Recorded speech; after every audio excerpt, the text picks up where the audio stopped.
Bonsoir à tous. Merci de rester fidèles à NCI 360, le magazine de la rédaction de NCI. La semaine a été marquée par une image forte, celle de Simone Gbagbo aux côtés de Pascal Affi-N'Guessan, un nouveau signe de rapprochement entre les deux poids lourds de la gauche ivoirienne, un rapprochement qui alimente les conversations politiques et que nous allons décrypter ce soir. Nous parlerons également de la transhumance sur la liste électorale.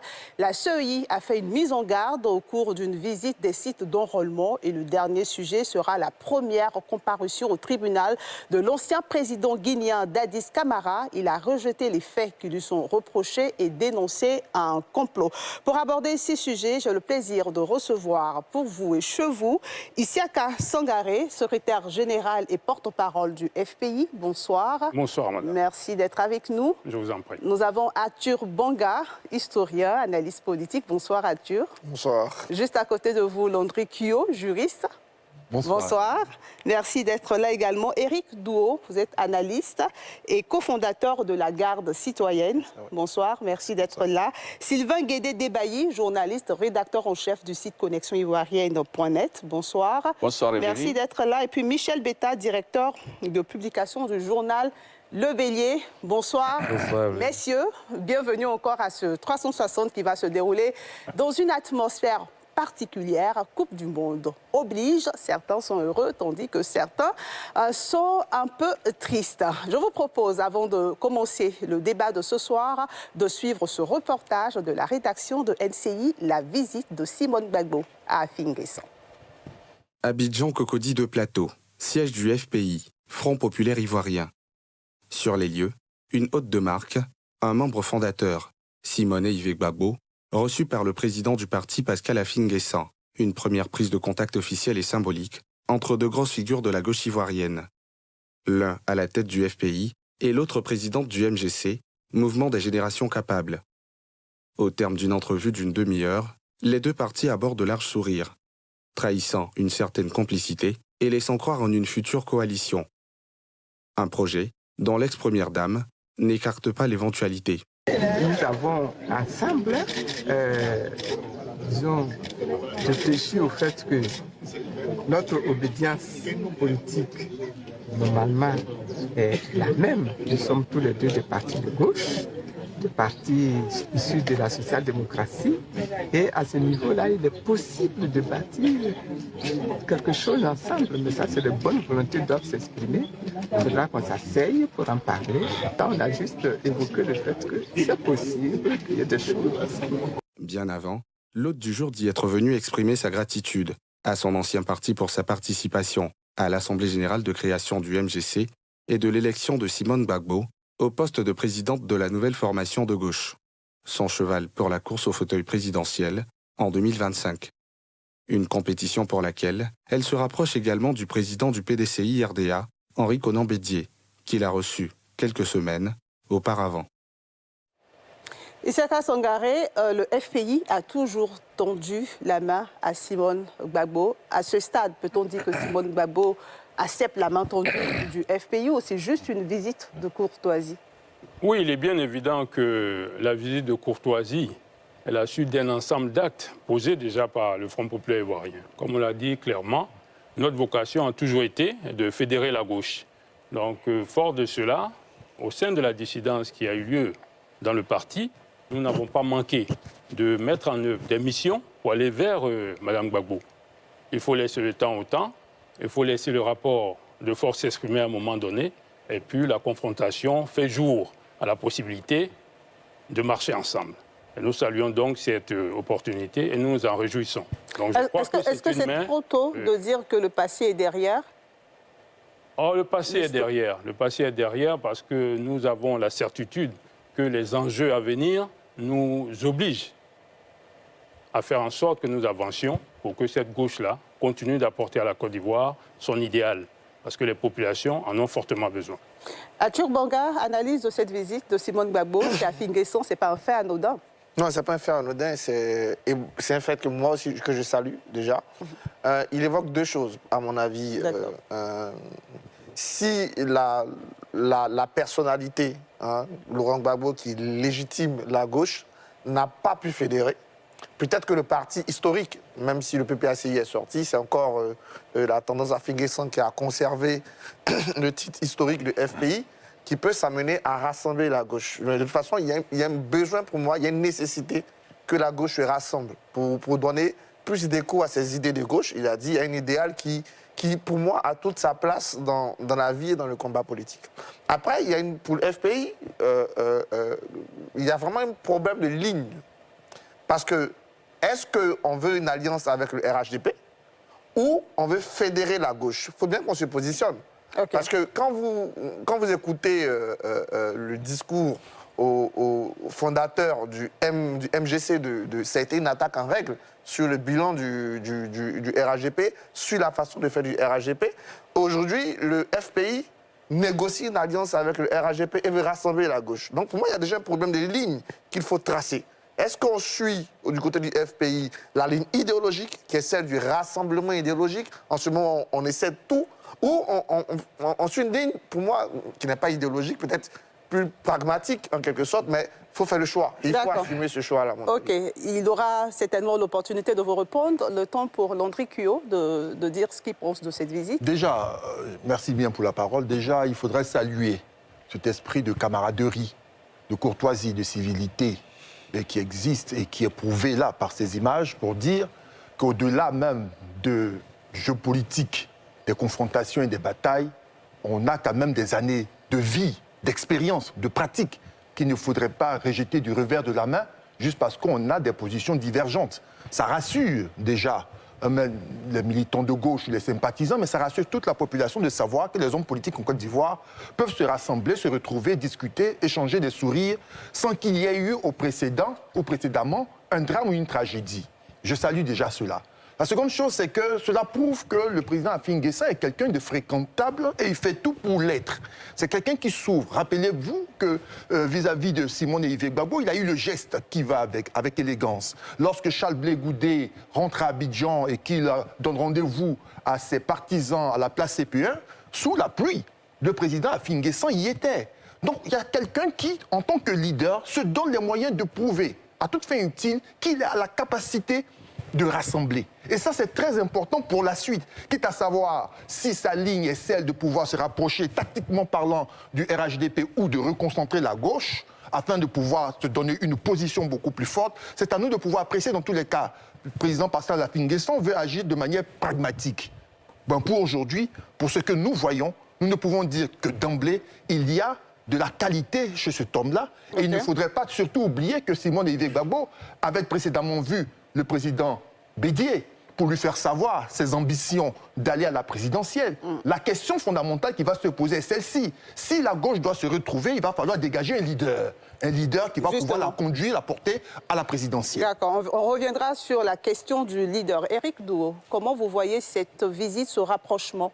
D'abord, la première chose que je voudrais dire, c'est déjà saluer l'attitude de Mme Simone Gbagbo. Je trouve que depuis son retour sur la scène politique, elle a un discours apaisé, elle tend la main à ses anciens camarades. On l'a vu à l'arrivée de Charles Blé Goudé, là on la voit auprès d'Afin-N'Guessan.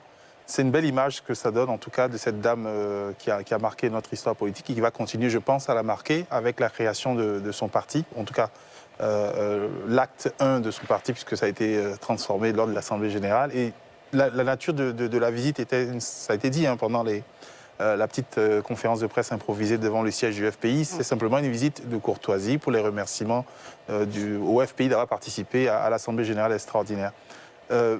Après, je ne sais pas trop pourquoi est-ce qu'on va conjecturer justement sur les dessins cachés de cette visite. Est-ce qu'il y aurait une alliance qui sera en train de se dessiner entre Simone Gbagbo et Afin-N'Guessan? Mais voilà, Arthur l'a très bien dit. Moi, en tout cas, déjà que je suis tombé des nues quand j'ai entendu que le FPI réclamait une alliance avec le RHDP. Je serais encore plus étonné de savoir que Mme Simone Gbagbo ferait la même chose. Donc, je vais m'en tenir simplement à ce qui a été dit par ces deux personnalités, que c'était simplement une visite de remerciement et voilà, il n'y a plus rien d'autre à dire en plus. Sylvain Debailly. Oui, cette visite-là, moi, je la vois simplement comme une visite qui s'inscrit dans l'ordre normal des choses. J'y vois donc de la gratitude et puis de la bienséance De la gratitude de la part de qui? De la part de Mme Gbagbo, qui a organisé le premier congrès de son parti et qui a bien accueilli Afin Guessan. Donc c'est tout à fait normal qu'après avoir en tout cas déroulé un certain agenda, qu'elle ait dit merci à ceux qui étaient là. Elle ne s'arrêtera certainement pas à Afin Guessan, elle ira vers d'autres forces politiques qui étaient à la formation de son parti. Et voyez-vous, mais au-delà, je pense personnellement qu'il n'y a pas grand-chose à se mettre sous la dent. Simone Gbagbo, aujourd'hui, elle est plus autonome. C'est ce qu'elle avait réclamé, avoir de l'autonomie pour pouvoir dérouler son agenda. Je crois qu'elle y est. Ce qui vient de se passer à Afin Guessan est une partie de son agenda qu'elle déroule. C'est pourquoi elle avait justement créé son parti.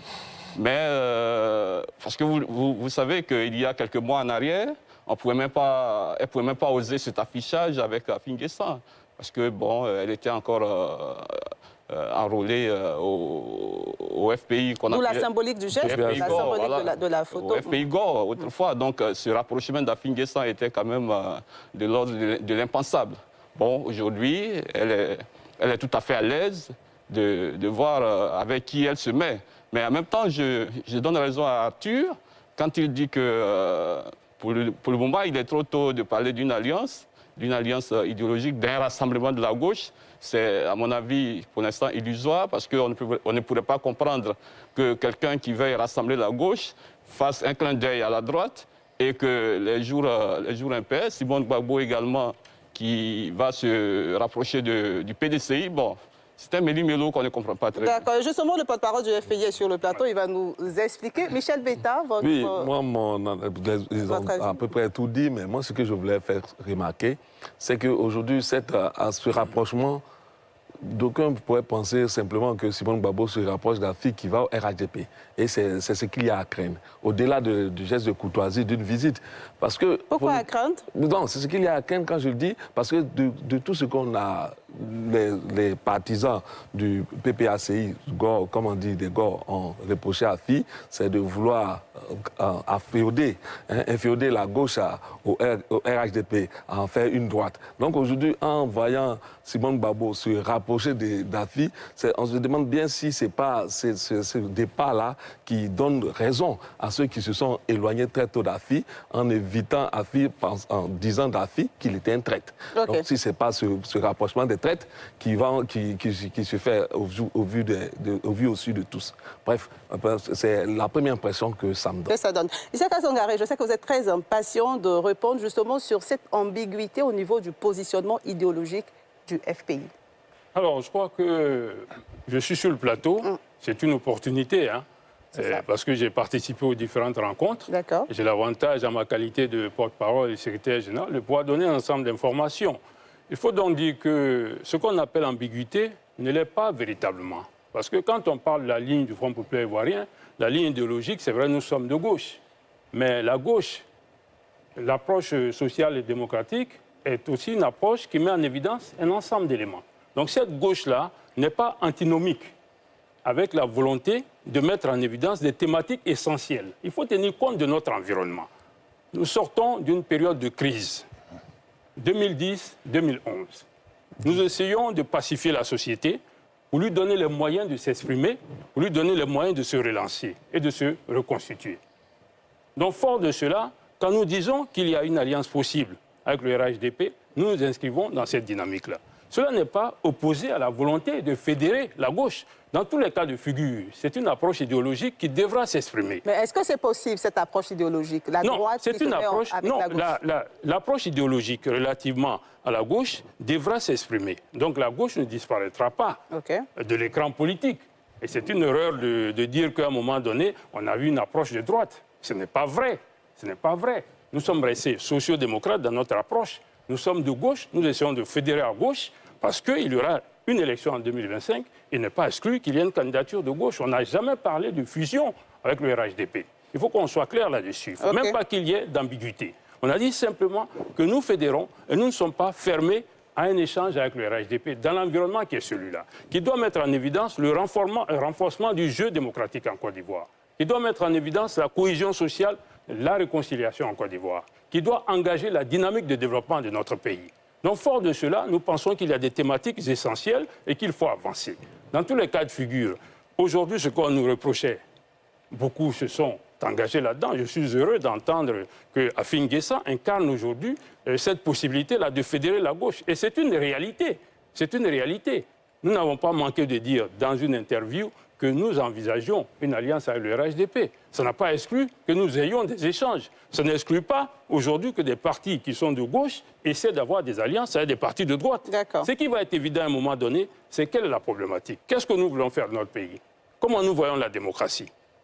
Mais nous n'allons pas toujours nous renfermer et dire, bon, revenir à des anciennes approches de traîtrise. Si la traîtrise s'exprimait de la sorte, alors aujourd'hui, ceux qui partent au dialogue politique, ceux qui adhèrent aux positions d'Afin N'Guessan, qui avaient déjà ces positions depuis qu'il est sorti de prison, seraient donc des traîtres. Il faut arrêter en essayant d'infantiliser le débat pour aller à des éléments essentiels. Quel est le sort de notre République? Quelle est la volonté que nous avons à constituer la nation ivoirienne? Pour vous, il faut penser plus large. Renforcer. Donc il faut voir plus large. On n'exclut pas qu'au Danemark, tout récemment, les sociodémocrates se soient alliés avec des hommes de droite. La finalité aujourd'hui, ce sont les thématiques. En France, la finalité, c'était quoi? Le pouvoir d'achat des populations. Nous vivons des crises aujourd'hui. Les populations sont dans des difficultés. S'il y a une politique qui est menée, elle n'est pas mal menée, notamment par le parti au pouvoir. Si elle est menée et que nous pouvons apporter, nous, en tant que socialistes, des idées pour renforcer cette dynamique-là, pourquoi exclure une telle opportunité? Arthur Bonga. Non, moi je pense qu'il ne faut pas confondre trop de choses. La cohésion nationale, pacifier le pays ne doit pas gommer les divergences et les orientations idéologiques. Sinon, en ce moment-là, on se serait dit, puisqu'il faut pacifier, il ne faut plus de partis politiques. Non. Le dialogue politique, par exemple, sont des cadres de négociation. On a des cadres de négociation dans lesquels tout le monde se retrouve justement pour aborder ces questions qu'on peut supposer des questions nationales.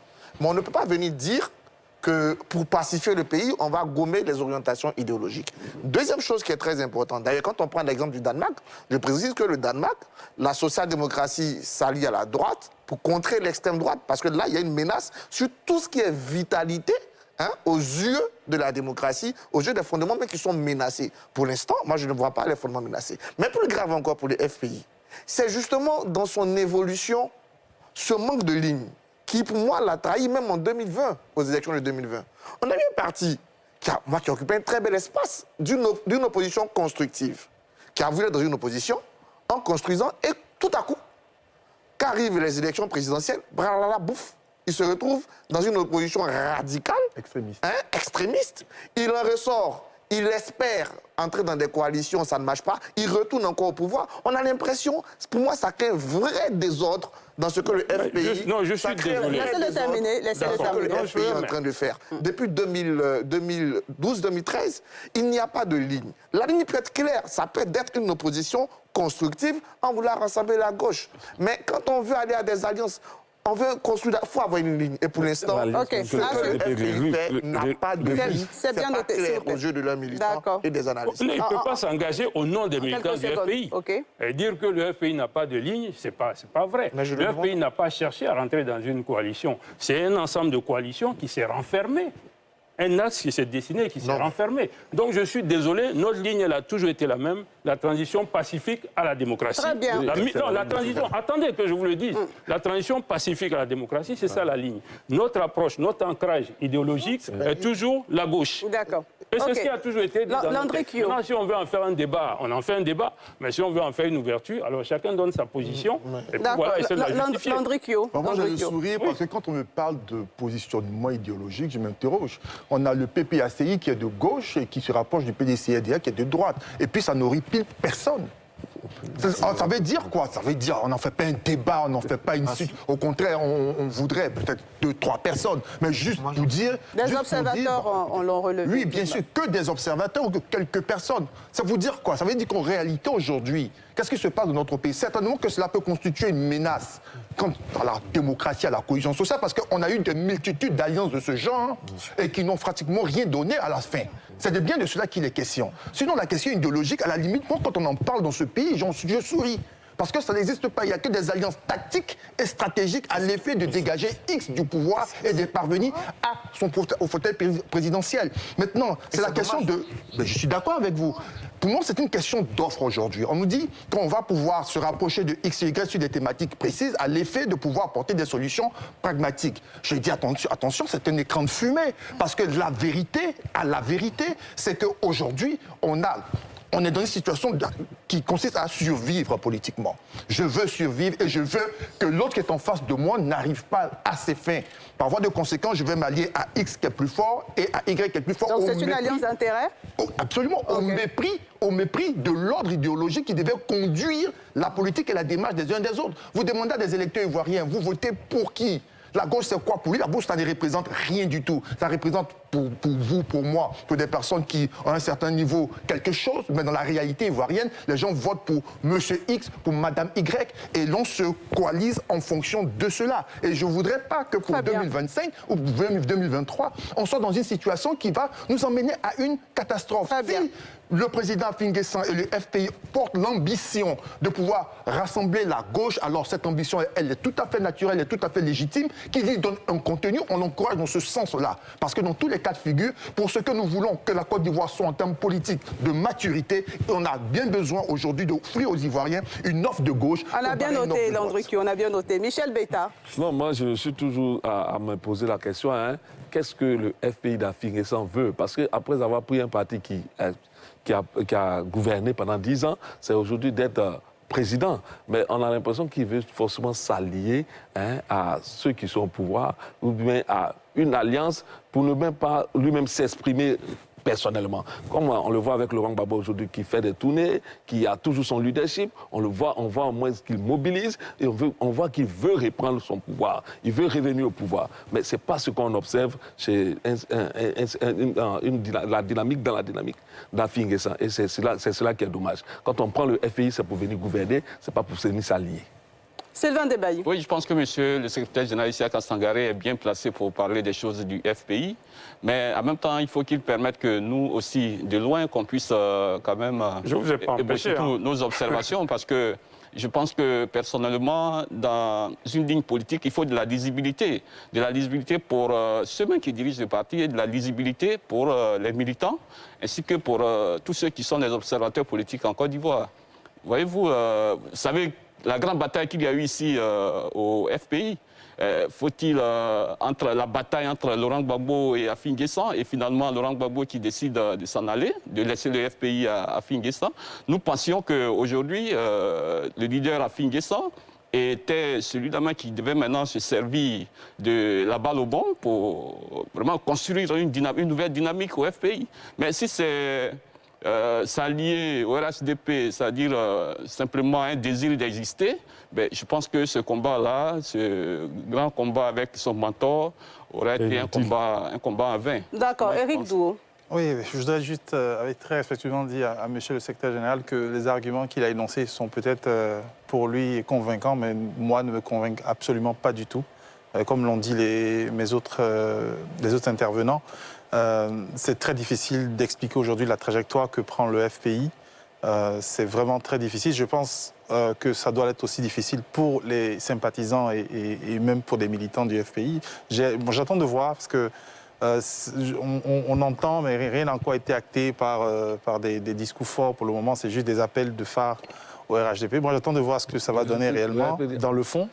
Apparemment, le RHDP a refusé l'alliance. Bon, c'est pas on n'est pas encore à ce stade. Laissez-moi terminer. Vous aurez la parole. Le débat n'est pas équilibré. Bien sûr, vous aurez la parole. Parce que s'il y a des interventions telles que celle-là, ils vont dans tous les sens. C'est sur la base de vos propos qu'on analyse. Ils vont dans tous les sens.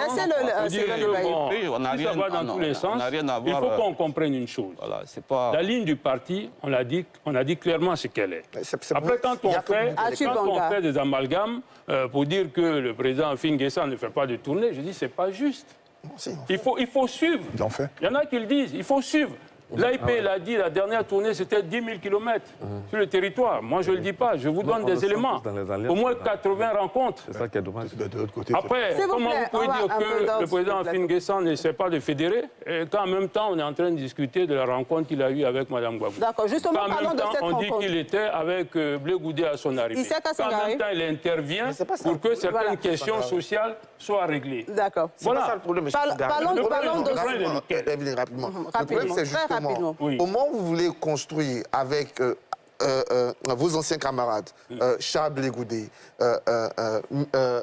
Simone Gbagbo, qui est louable, c'est qui donne, à mon avis, un sens à la gauche, et que le lendemain, vous partez taper à la porte du RAGP. C'est ça qui n'est pas clair. Il n'y a pas de clarté. La clarté, elle n'existe que dans ce que vous... Pour le moment, nous sommes...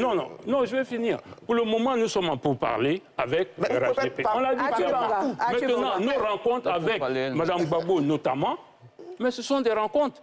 Vous venez de dire vous-même, et vous vous trahissez sur la question, vous dites clairement que vous pensez que ça n'a rien donné, que rien n'a été abordé. Lui, il dit clairement que le RAIDP a refusé de discuter avec nous. Mais c'est totalement faux. On n'a pas de réponse, s'il vous plaît.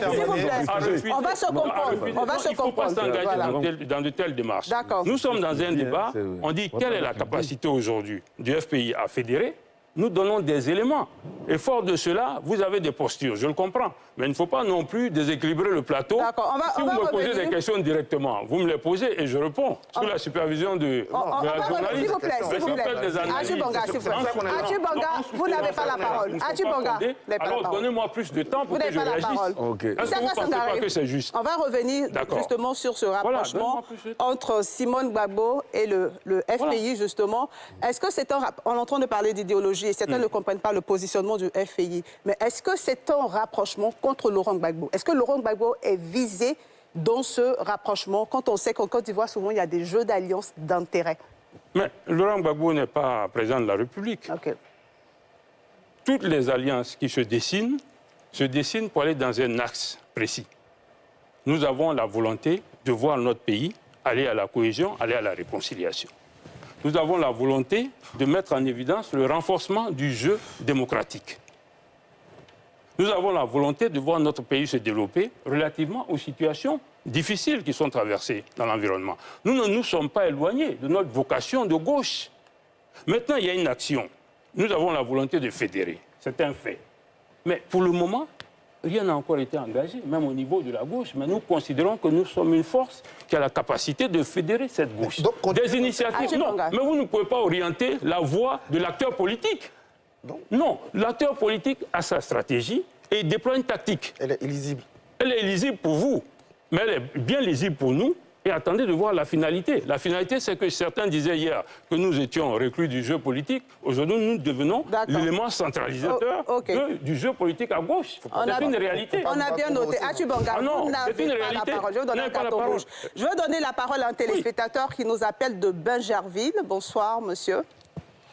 Bonsoir, Evelyne. On vous écoute. Votre avis? Ok, merci bien pour ton antenne. Pour moi, la rencontre entre Dame Simone et M. Afin Guessan est de bon augure.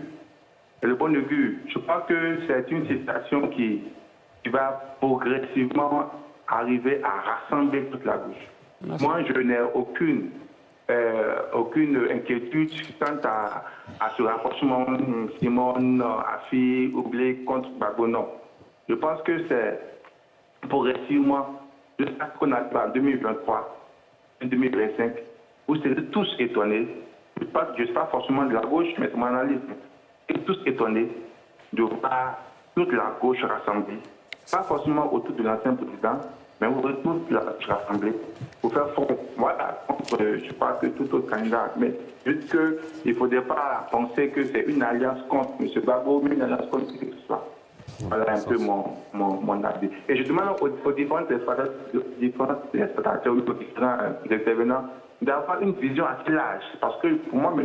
Achu Banga et Landry Kyo sont des personnes qui ont une analyse assez très limitée. Donc, non, mais on ne va pas vous permettre de dire ça. On ne va pas vous permettre d'attaquer, on dirait comme ça, des intervenants. S'il vous plaît, Landry Kyo. Vous n'êtes peut-être Je pas m'en d'accord excuse, je m'en excuse. avec Non, ce on qu'ils n'accepte disent, pas. mais vous pouvez le Je dire m'en de excuse. façon beaucoup plus respectueuse. Voilà, merci Je m'en pour votre excuse. appel. Merci pour Ok, votre d'accord, appel. c'est bien. Et je vais donner la parole maintenant à Arthur et à Landry, mais ça va être vraiment bref. Et surtout, évitons de faire un débat lui répond pas. à cristalliser entre vous et M. Isiaka Sangare. Non, pas du tout. Moi, je répète, je l'ai dit et je le redis.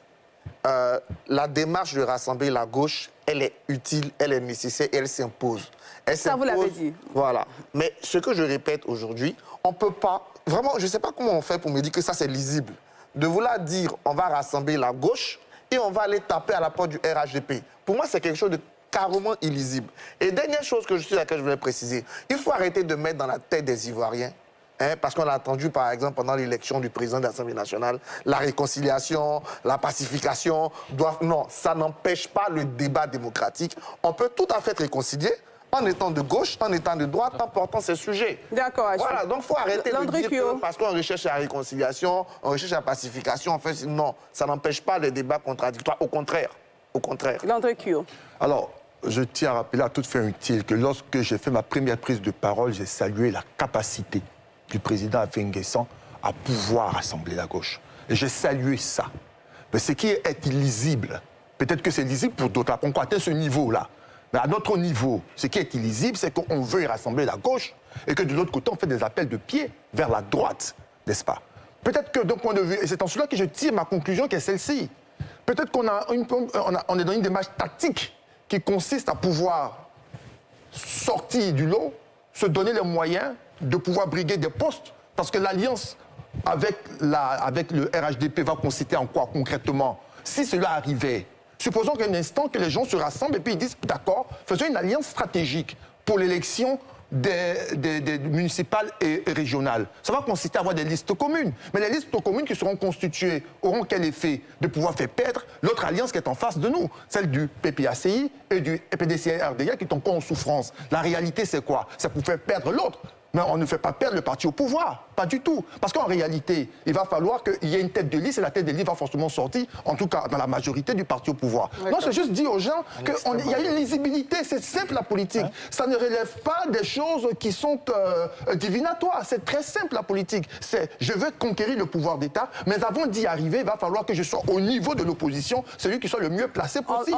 À défaut de pouvoir conquérir le pouvoir, je suis le seul qui a le pouvoir au niveau de l'opposition. Sylvain Debailly. Oui, moi je voulais dire tout à l'heure. Tout à l'heure, M. le secrétaire général a dit que le plateau était déséquilibré.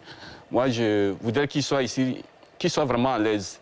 Qu'il soit à l'aise et qu'il se dise que c'est, en tout cas sur la base de ses propos seulement que nous allons analyser. Nous n'avons pas d'a priori en venant ici. D'accord, votre avis mais en même temps, sur le sujet, je pense qu'il a dit tout à l'heure qu'ils ont encore une vocation de gauche. C'est cela que nous voulons voir sur le terrain. C'est cela, la manifestation de cette vocation de gauche que nous voulons sentir. Parce que je crois qu'il n'y a pas si longtemps qu'une nouvelle a été lancée que Afi voudrait se rapprocher de Laurent Gbagbo. Ça a été lancé. Je ne sais pas quelle est la véracité, mais c'est monsieur le secrétaire général même qui était allé, qui a été le premier à démentir. Okay. Voilà. Oui, j'ai suivi cela. Ouais. C'est lui qui a été le premier à démentir. Ça voudrait dire quoi? Que quand on dit il veut se rapprocher de Laurent Gbagbo, il court pour démentir. Et quand on dit qu'il a une alliance avec le pouvoir, là, il monte sur ses grands chevaux et puis bon, il défend pour dire que c'est au nom de la réconciliation. Et ça. Où est la vocation à rassembler la gauche?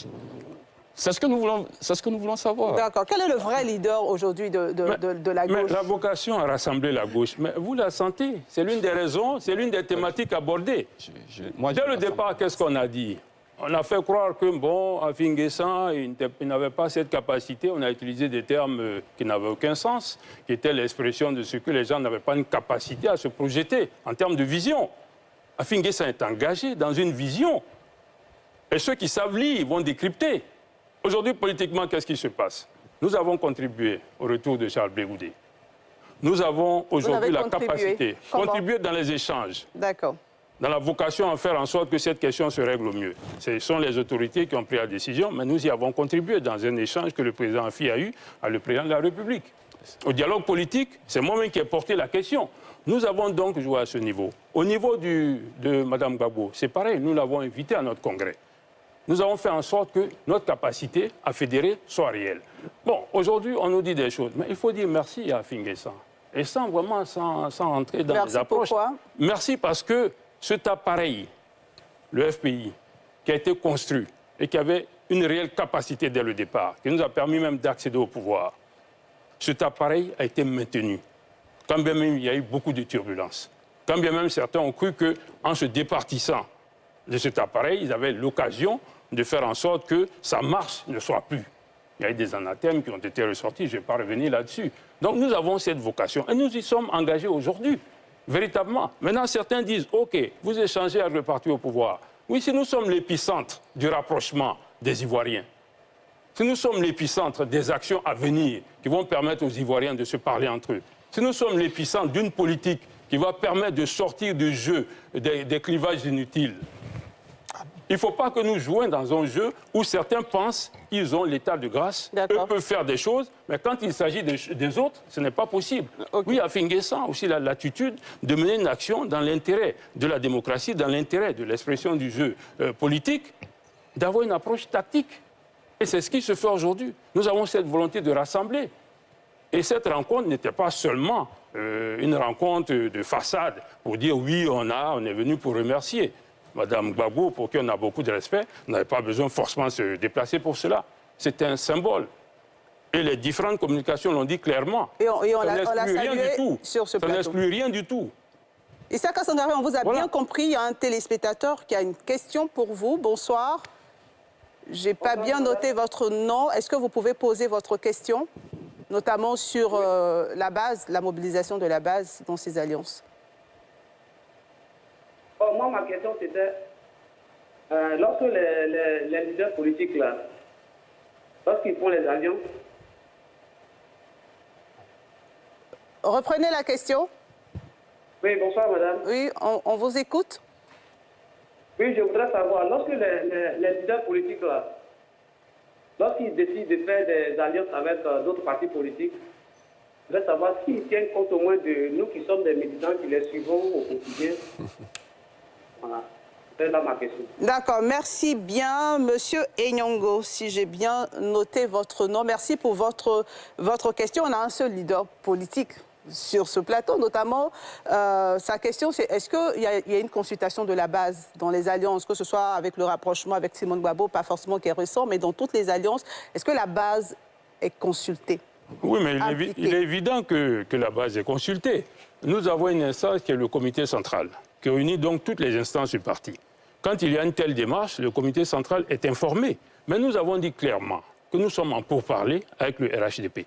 Ça veut donc dire qu'il n'y a pas encore de point d'accord. Ça veut dire au moins ça. On ne peut pas nous empêcher au moins d'échanger. Mais la porte est ouverte, ça vous le reconnaissez. On ne peut pas nous empêcher d'échanger à des forces politiques. La finalité, ce n'est pas de faire tout sauf quelqu'un non plus. Ce n'est pas ça la finalité du jeu démocratique. Mais c'est possible aujourd'hui un rassemblement avec Laurent Gbagbo, un rapprochement avec Laurent Gbagbo? On n'a pas abordé cette question. Oui, mais on la pose. Elle n'est pas à l'ordre du jour. Okay. Cette question n'est pas à l'ordre du jour. Il y a d'autres questions qui sont à l'ordre du jour. Donc nous échangeons sur ces points. Le comité central a été réuni, il est informé. Si nous avançons dans ce que nous appelons un partenariat, il est bien évident que les instances du parti seront consultées. C'est la même chose. Mme Gbagbo a dit qu'il est trop tôt pour parler d'une alliance, mais ça n'a pas exclu que nous puissions aborder ces questions. Quand le moment sera venu, si tel qu'il arrive, en ce moment, on échangera avec la base. Aucun parti, et encore moins le Front populaire ivoirien, qui a une vocation démocratique, ne fonctionnerait de la sorte. On nous a récusé ici notre participation au dialogue politique. On nous a traités de tous les noms. Aujourd'hui, tout le monde va au dialogue politique. Et tout le monde est fier de dire allons au dialogue politique. Le dialogue politique a permis de régler beaucoup de questions, notamment des dégels importants. Donc il faut reconnaître que notre vocation est celle-là, de rapprocher les Ivoiriens. Nous avons une vision républicaine du jeu politique. Très bien. Éric Douaud. Oui, je vais au moins terminer ma première intervention. Et j'espère que monsieur le secrétaire général ne va pas me couper cette fois. J'étais en train de dire très clairement... Si je vous ai coupé, excusez-moi. J'étais en train de dire très clairement. Moi, personnellement, je ne suis pas convaincu par vos arguments. Et autour de ce plateau, vous avez l'impression qu'il y a une cabale contre vous. Non. C'est simplement parce que vous n'arrivez pas, laissez-moi terminer, que vous n'arrivez pas à convaincre ceux qui sont autour de ce plateau. Et la question de l'internaute est très bienvenue. C'est à cela que moi, que j'arrivais. Parce que moi, je suis vraiment très énervé de voir ces alliances qui sont faites sans jamais aller voir la base et leur expliquer le bien fondé des choses. Parce qu'on a l'impression que les électeurs ivoiriens sont des moutons qui sont dans un enclos et qu'il suffit de vendre l'enclos à un parti par une alliance et de dire, bon, OK, tous ceux qui sont dans cet enclos vous appartiennent aujourd'hui parce qu'ils nous sont, je sais pas moi, fidèles par le, je sais pas moi, autre chose. C'est très gênant de l'entendre de votre part. Vous vous avez habitué à mieux que ça au FPI et moi je suis vraiment... Mais je suis désolé, je n'ai pas dit ça. Laissez-moi terminer. S'il vous plaît, je vais aller jusqu'au bout. Vous allez répondre quand il va terminer. Je termine et vous pourrez intervenir après. Très honnêtement, ce que vous faites, moi je pense que si vous voulez qu'on mette le pied dans le plat, vous faites du racolage, très clairement. Vous allez à gauche et à droite simplement parce que vous voulez continuer d'exister. C'est simplement peut-être par respect ou parce qu'on espère tellement de vous aujourd'hui qu'on est gêné de vous dire cette vérité-là aujourd'hui. Mais vu que vous refusez justement d'entendre les arguments, je pense qu'on va vous le dire très clairement. Et l'internaute qui a appelé tout à l'heure, je pense que c'est sûrement un sympathisant du FPI qui ne comprend pas aujourd'hui la démarche que vous avez. Et très clairement, moi, je termine sur ça, je suis très curieux, c'est pour ça que je suis vraiment dans une position attentive, je suis très curieux de voir ce que ça va donner au municipal ou dans d'autres enjeux, dans d'autres échéances électorales, pour savoir si réellement ce que vous êtes en train de faire, si vous allez jusqu'au bout de votre démarche avec le RHDP, j'ai hâte de voir ce que ça va donner réellement dans les urnes. On a un téléspectateur en ligne, on le prend rapidement et on vous donne la parole. Bonsoir, monsieur.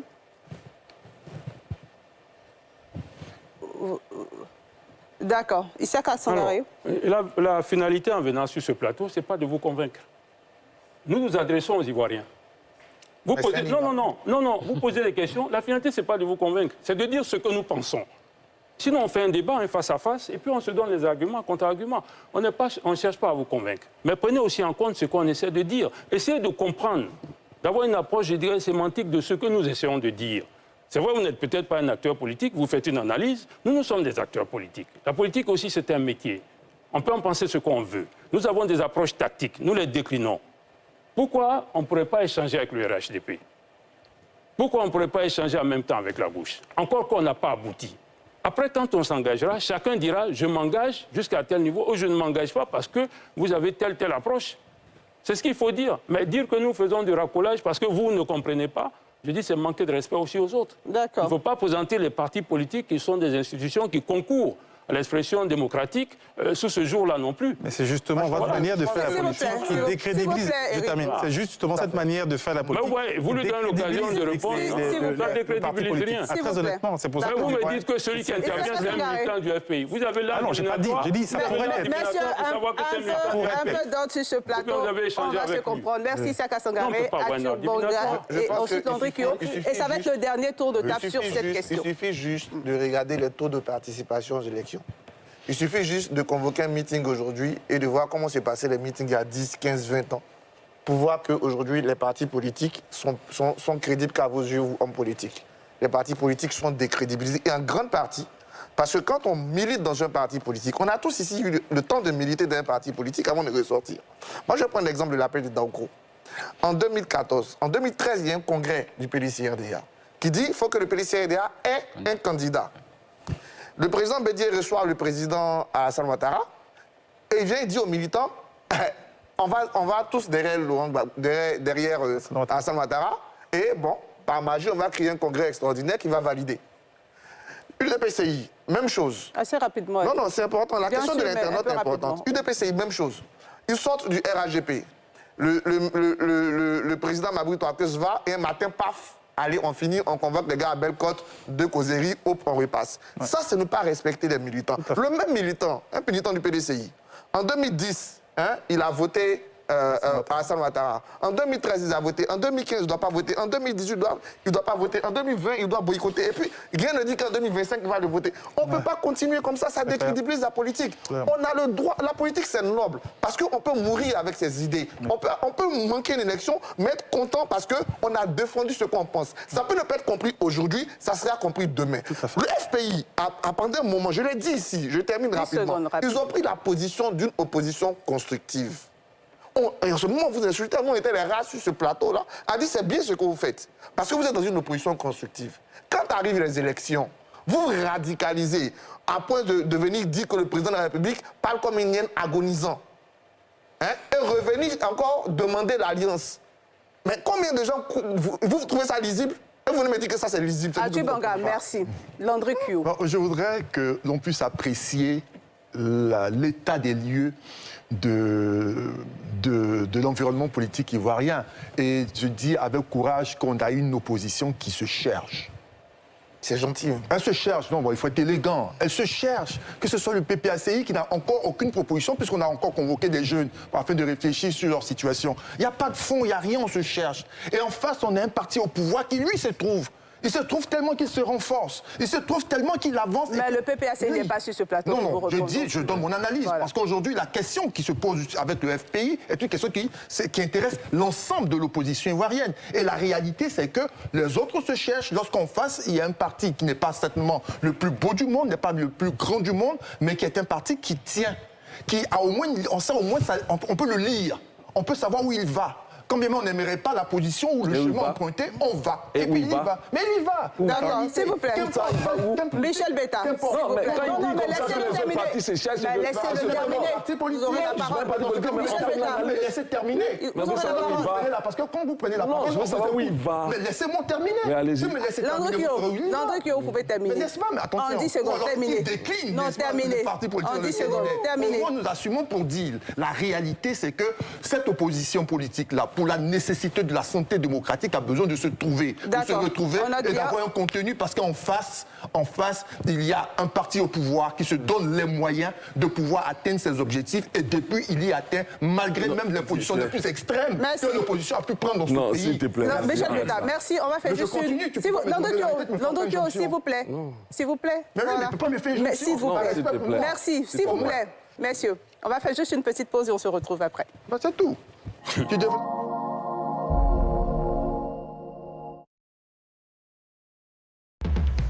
Le port d'Abidjan est le poumon de l'économie ivoirienne. Depuis 2012, il est en travaux pour agrandir le canal de Vridi, moderniser le terminal à pêche, construire un terminal roulier, un second terminal à conteneurs, un terminal céréalier et réaliser 40 hectares supplémentaires de terrains industriels. Conforme aux standards internationaux, il est certifié aux normes qualité ISO 9001, environnemental ISO 14001 et de sûreté ISPS. Le port d'Abidjan est le leader de l'Afrique de l'Ouest. Port autonome d'Abidjan, une référence internationale.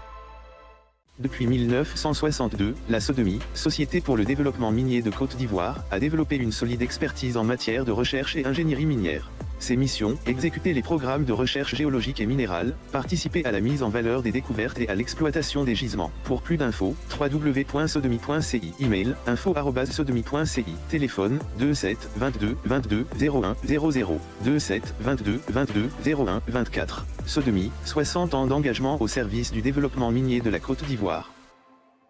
Pour nous qui travaillons à notre propre compte, le régime social des travailleurs indépendants de la CNPS est une protection en cas de maladie ou de maternité et la garantie d'une pension de retraite à vie. À partir de 120 francs CFA de cotisation par jour, recevez jusqu'à 90 000 francs CFA par mois en cas de maladie ou jusqu'à 180 000 francs CFA par mois en cas de maternité et une pension à vie à la retraite. Enrôle-toi gratuitement dans une agence CNPS sur le site www.cnps.ci et sur l'application mobile RSTI. Grâce au régime social des travailleurs indépendants, la CNPS maintenant, c'est pour tout le monde. L'opération Zéro Clinique illégale d'ici 2025 se poursuit. Jusqu'au 9 décembre 2022, M. Pierre Demba, ministre de la Santé, de l'Hygiène publique et de la couverture maladie universelle, vous offre l'opportunité de régulariser la situation administrative de votre établissement sanitaire privé avant le démantèlement des structures illégales. Entreprises et professions privées sanitaires, vous êtes tous concernés. Mettez vos structures en règle auprès des services compétents. Ensemble, agissons pour des établissements de santé de qualité et des professionnels engagés. Infoline. C'est ça qui laisse des applications pour gérer ça. Au revoir. Bonne journée.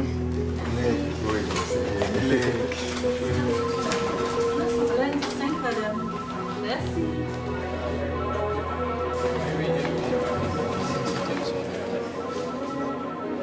Attendez. Merci.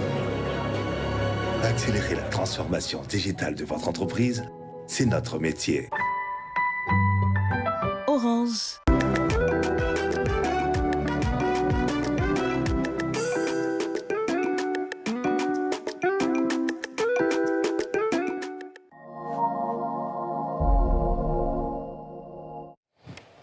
Retour sur le plateau de NCI 360. Nous abordons donc le rapprochement entre Simone Gbagbo et Yafi Guessan et son rapprochement contre Laurent Gbagbo. Et je vais donner la parole aux trois personnes qui sont juste à ma gauche pour leur pour le dernier tour de table. Michel Betta. Parole à la gauche. Bon, on le disait tantôt, ce rapprochement-là est d'abord un rapprochement, je pense, une approche de civilité. Parce que Simone Gbagbo qui rejoint son ancien condisciple politique, pour le saluer, maintenant dans l'approche politique, on se pose la question de savoir, est-ce que, n'est-ce pas, ce rapprochement-là, qui pourrait envoyer Simone Gbagbo vers le RADP, puisque la fille fait un clin d'œil au RADP. Et les amis d'hier sont en droit de dire, écoute, pourquoi on avait créé un fille hier, parce qu'on le traitait de vouloir s'aborder le parti, ils auront toujours pion sur rue pour parler. Mais pour venir au parti politique ivoirien dans leur ensemble. Moi, j'ai dit, aujourd'hui, l'opposition ivoirienne a montré un degré de maturité qu'il faut saluer et non pas voir ça comme une faiblesse, contrairement à ce que beaucoup pensent. Bon, vous voyez, on a été dans ce pays depuis 2000. Depuis 2000, on a vu l'opposition, comment elle s'est comportée. L'opposition était à la fois très belliqueuse, l'opposition était menaçante, l'opposition avait des mots qui... Aujourd'hui, je dis que ces anciens présidents, ils ont toujours cette force-là, mais ils ne vont pas faire montre de cette bataille politique qui ressemble plus à l'affrontement qu'à un débat politique. Et c'est cette démarche-là que l'opposition montre. Malheureusement, d'aucuns pensent que c'est une faiblesse. Et moi, je vais plus loin. Voyez-vous, lorsqu'on a fait la constitution la constitution qui nous a permis en 2000, le président de la République n'était pas président de parti politique. Mais aujourd'hui, ça continue au point que la CEI, les partis politiques ne sont pas d'accord sur la CEI. Parce que le président est représenté typiquement non seulement en tant que militant du parti politique, en tant qu'entité politique, et ça donne l'impression qu'il s'est taillé la part du lion. Mais tout cela, l'opposition essaie de trouver un moyen pour que ça change par le dialogue. Sylvain Debailly. Oui, je pense que vous avez bien fait de recentrer le débat. C'est-à-dire, est-ce que le rapprochement Afi-Simone et peut-être Blé, est-ce que c'est un rapprochement contre Laurent Gbagbo? Je pense qu'ici, il faut voir les forces en présence. Quelle est aujourd'hui la force du FPI? Quelle est la force de Simone Gbagbo? Quelle est la force de Charles Blé Goudé qui vient d'arriver pour qu'ils veuillent se mettre ensemble et puis aller contre Gbagbo, qui lui a créé un parti depuis le 17 octobre et est donc déjà sur le terrain. Il a déjà, du point de vue des militants qui s'inscrivent, en tout cas une bonne armée de militants. Et donc, ce sont ces forces-là qu'il faut apprécier.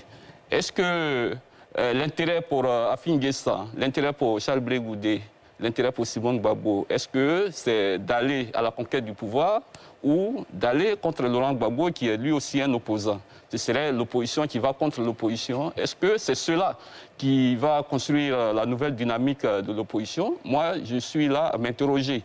Mais je pense que, sincèrement, au moment où nous allons vers 2025, il est plus important pour les partis, en tout cas, qui se réclament de l'opposition, de pouvoir se construire et construire une ligne vraiment très lisible pour que la population puisse soit adhérer à cette ligne ou bien ne pas adhérer à cette ligne. Parce que c'est cela, finalement, la formation du citoyen, finalement, tout concourt à conquérir le pouvoir, mais avec de nouvelles idées, mais pas dans cette guéguerre que nous sommes en train de voir. Ok, d'accord. Éric Gowou. Écoutez, quand j'ai reçu les thèmes de cette soirée, je n'étais pas très enthousiaste pour ce premier thème, mais je suis très content de l'issue qu'a pris les débats, parce qu'on a finalement mis le doigt sur ce qui était le plus important.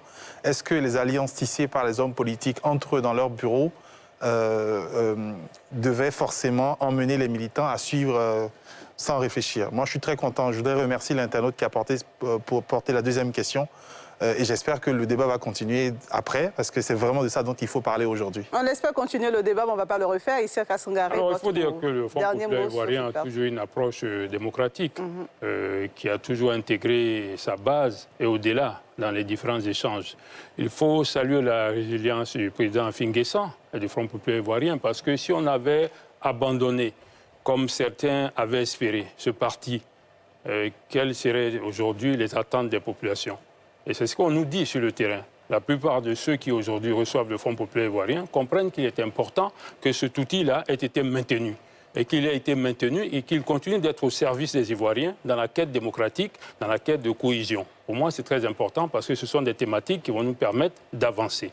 Donc le Front populaire ivoirien reste dans cette démarche Et tous ceux qui, à un moment donné, utilisaient des termes, je dirais, sans tenir compte de la vision, sans comprendre les enjeux spécifiques de la lutte, on parlait de traîtrise et tout ça, nous nous rendons compte aujourd'hui que la volonté de dialogue est l'épicentre de toute action, que la volonté de dialogue va donner de nouvelles opportunités à la Côte d'Ivoire. Nous sommes heureux que ces alliances-là commencent progressivement à se mettre en place et nous avons fortement la certitude que ceux qui ont peut-être peur que cette force-là se mette en marche et se mette en branle et qui vont peut-être développer certains arguments, comprennent que cela va se faire. Parce que notre population a besoin que des solutions soient apportées aux difficultés que peuvent rencontrer quelquefois les ménages. Le parti au pouvoir s'attelle à le faire. Aujourd'hui, il y a le PS-Gouv qui essaie de prendre en compte certaines familles. Nous sommes des socialistes, notre vocation est importante et nous continuons de maintenir cela. Et nous avons foi qu'ensemble, avec les autres partis de gauche, cette dynamique-là se mettra en branle. Il n'y a aucune faiblesse, il n'y a qu'une quête stratégique. Nous sommes sortis de situations difficiles, d'une dissidence interne qui a peut-être compris que dans tous les cas de figure, sa portée était réduite, parce que chacun s'en rend compte, il y a beaucoup d'avatars. Nous continuons d'avancer sereinement, avec une vision, une ligne clairement déclinée. Et ceux qui ne comprennent pas aujourd'hui verront la suite. Et ces élections-là seront l'expression de notre présence véritable sur le terrain. On note bien. Merci. On va aborder donc le deuxième thème de ce soir, la transhumance et la double inscription sur la liste électorale. En visite dans les centres d'enrôlement pour la révision de la liste électorale, le président de la CEI a mis en garde tous ceux qui seront coupables de transhumance. Suivons ensemble ce reportage de Thiemé Dandjé et on en parle juste après. 10 jours après le lancement de l'opération de révision de la liste électorale, à Agboville, capitale de l'Agné-Bitsiassa, le président de la CEI, commission électorale indépendante, descend à nouveau sur le terrain. Nouvelle localité, Abidjan. Sur son agenda, 2 sites, Yopougon William Ponty et Plateau à Mondabi. Sur l'ensemble des sites du jour, l'engouement est au rendez-vous avec des nouveaux majeurs dans les rangs pour se faire enrôler. À terme, pétitionnaires et organisateurs expriment leur satisfaction. J'habite le plateau, précisément à la cité policière. Je dois décider pour l'avenir de ma commune. On m'a sensibilisé et j'ai vu que les gens avaient vraiment raison. Donc j'ai décidé aujourd'hui matin de venir pour me faire enrôler. Depuis le 19 novembre jusqu'à hier, qui était le 2, nous sommes à 654 enregistrés, enrôlés. Même état d'esprit pour l'hôte du jour. Quoique satisfait, il interpelle sur le respect du cadre légal qui entoure cette opération. Il ne faut pas confectionner de fausses majorités. C'est ça la transhumance. C'est pour cette raison que le législateur ivoirien a lutté contre la transhumance en prescrivant à travers l'article 9 une peine d'emprisonnement. Alors celui qui s'inscrit dans une zone où il n'est pas domicilié, où il ne réside pas, où il ne paye pas ses impôts, se rend coupable de transhumance. Et ce faisant, il sera sanctionné d'une peine d'emprisonnement de 6 mois à 12 mois et d'une amende de 100 000 à 1 million de francs. La précision faite, Ibrahim Kouiber Koulibaly devait appeler au civisme face à une pratique qui joue contre le taux de participation aux consultations électorales. La transhumance force aussi la participation à l'élection. Parce que si une chose est de transporter les citoyens dans une zone où ils ne résident pas pour se faire enrôler, mais une autre est de venir les transporter le jour du vote dans ces lieux. Alors quand vous ne faites pas, mais ces jeunes gens ou ces personnes ne pourront pas se déplacer et ce faisant ne vont pas participer et ainsi ceux qui sont élus ne bénéficieront pas de la légitimité de la population. C'est pour cette raison que pour éviter de fausser le taux de participation à l'élection, il faut laisser les gens là où ils peuvent voter aisément. Le président de la CEI a mis à profit cette visite des centres pour lever le voile sur la double inscription sur la liste électorale sans se focaliser sur le cas d'une personnalité politique, en l'occurrence le président du PPACI, l'ancien président Laurent Gbagbo, qui s'est fait enrôler mercredi dernier alors qu'il a déjà été inscrit sur la liste électorale avant d'en être retiré. On s'inscrit une seule fois sur la liste électorale. Et l'inscription en principe se fait à vie, sauf dans 2 cas. L'inscription est suspendue quand vous êtes déchu de vos droits civils et politiques. L'inscription est suspendue définitivement quand vous êtes décédé. Alors, dans le cas de celui qui est déchu de ses droits civils et politiques, si, après exécution, ou bien le motif qui justifiait sa déchéance disparaît, soit la commission électorale prend l'initiative de l'inscrire systématiquement sur la liste électorale, soit lui-même, il vient le faire à l'occasion du contentieux. C'est-à-dire, quand il va constater que son nom n'est pas sur la liste électorale, il viendra pour dire, bon voilà, je suis maintenant sur la liste, je dois être maintenant sur la liste électorale, voilà les éléments qui justifient. C'est-à-dire, soit ce qu'on appelle la loi d'amnistie, parce que ce sont ces deux cas qui permettent la réinscription de la personne sur la liste électorale, c'est-à-dire la loi d'amnistie, ou bien l'acte qui établit sa réhabilitation. Mais on n'a point besoin de venir encore se faire inscrire à nouveau. Non, non, non, on s'inscrit une seule fois sur la liste électorale. Notons que la révision de la liste électorale prend fin le 10 décembre prochain. Date butoir pour les retardataires désireux de voir leur nom sur le fichier électoral et pouvoir ainsi exercer leur droit de vote lors des prochaines consultations électorales dans les scrutins municipaux et régionaux de 2023. Transhumance et double inscription sur la liste électorale, ça pose plusieurs questions de fond. Éric Doux. Oui, écoutez, cette question de la transhumance, elle n'est pas nouvelle. Mais la disposition est nouvelle, c'est vrai. Je pense qu'à la CEI, ils ont fait un effort pour essayer de trouver une solution. Mais il est clair que ça ne fonctionne pas. Voilà. Moi, ce que je voudrais dire, c'est que la qualité d'un système de sélection est liée à la qualité des critères de la sélection. L'élection présidentielle ou l'élection municipale, ou toutes les élections en tout cas, sont des systèmes de sélection. Sélection des individus qui vont gouverner, qui vont diriger. Donc si vous choisissez les mauvais critères, forcément vous avez un mauvais résultat derrière. Donc aujourd'hui, moi j'ai envie de questionner, est-ce que peut-être, au vu justement de tout ce qui a été mis en place par des partis politiques ou par des individus pour contourner justement le jeu démocratique, parce que c'est ça aujourd'hui, les gens le faussent. Je me demande, est-ce que peut-être il ne faudrait pas penser à reformer totalement justement ces élections municipales, parce qu'au final, personne ne respecte rien en fait. Et c'est très honteux vraiment de voir... Quand vous dites personne ne respecte rien, vous parlez également des leaders politiques? De tout le monde, parce qu'en réalité, ça se fait au vu au-dessus de tout le monde. Moi, j'ai résidé au plateau entre 2017 et 2018, et voir des centaines de cars qui arrivent on ne sait pas où pour voter au plateau, alors que moi je travaille au plateau pendant 2-3 ans et je sais qu'ils ne sont pas nombreux. Non, mais en tout cas les gens du plateau ne sont pas aussi nombreux que le jour de l'élection. Je veux dire que c'est vraiment honteux de voir que la CEI même est quasiment ne peut plus rien faire en fait face à ce phénomène-là, qui continue malgré que justement l'arsenal juridique se soit un peu étoffé, mais les gens continuent partout, chacun se prépare. Et moi, je voudrais demander si notre président de la CEI n'a pas vu que du côté aussi des candidats, il y a aussi de la transhumance, en fait. Quand on croise des gens qui sont députés dans une région et qui vont devenir maire dans une autre, c'est aussi une forme de transhumance. Et peut-être que ça ne fait pas partie de ce qui a été rédigé comme nouvelle règle, mais je pense qu'il faut se pencher sur ça aussi. Il faut en tenir compte, d'accord. Sylvain Debailly. Oui, au moment où le président de la CEI intervient, je me demande s'il n'est pas déjà trop tard. Vous voyez, depuis un moment, les acteurs politiques eux-mêmes, et même la société civile, attirent l'attention de nos autorités électorales sur ce phénomène, sur ce phénomène de la transhumance. Comme il a si bien dit, qui force le jeu politique et qui force même la participation à l'élection. Donc, il y a beaucoup de dégâts comme ça que crée, en tout cas, ce nouveau phénomène. Mais malheureusement, l'arsenal juridique n'effraie personne en réalité, parce que chaque jour, chaque semaine, ce sont des cas qui quittent Abidjan pour aller dans nos villages. Donc, qu'est-ce qu'il faut faire aujourd'hui? Je pense que la CEI aurait dû commencer par la sensibilisation, en tout cas avant de lancer cette opération. Mais sur ce plateau, même le président de la CEI a parlé de la sensibilisation. On l'avait reçu pour son grand oral. Il avait abordé toutes les tournées de sensibilisation de la CEI. Et qu'est-ce qui s'est passé par la suite? Je pense qu'il en est encore lui-même à réprimander. Donc, je crois que finalement, c'est un mal. Et on est en train de voir que c'est peut-être un mal nécessaire parce qu'il y a des enjeux politiques. Et c'est cet enjeu-là qui tue le jeu, à mon sens. D'accord. Michel Betta.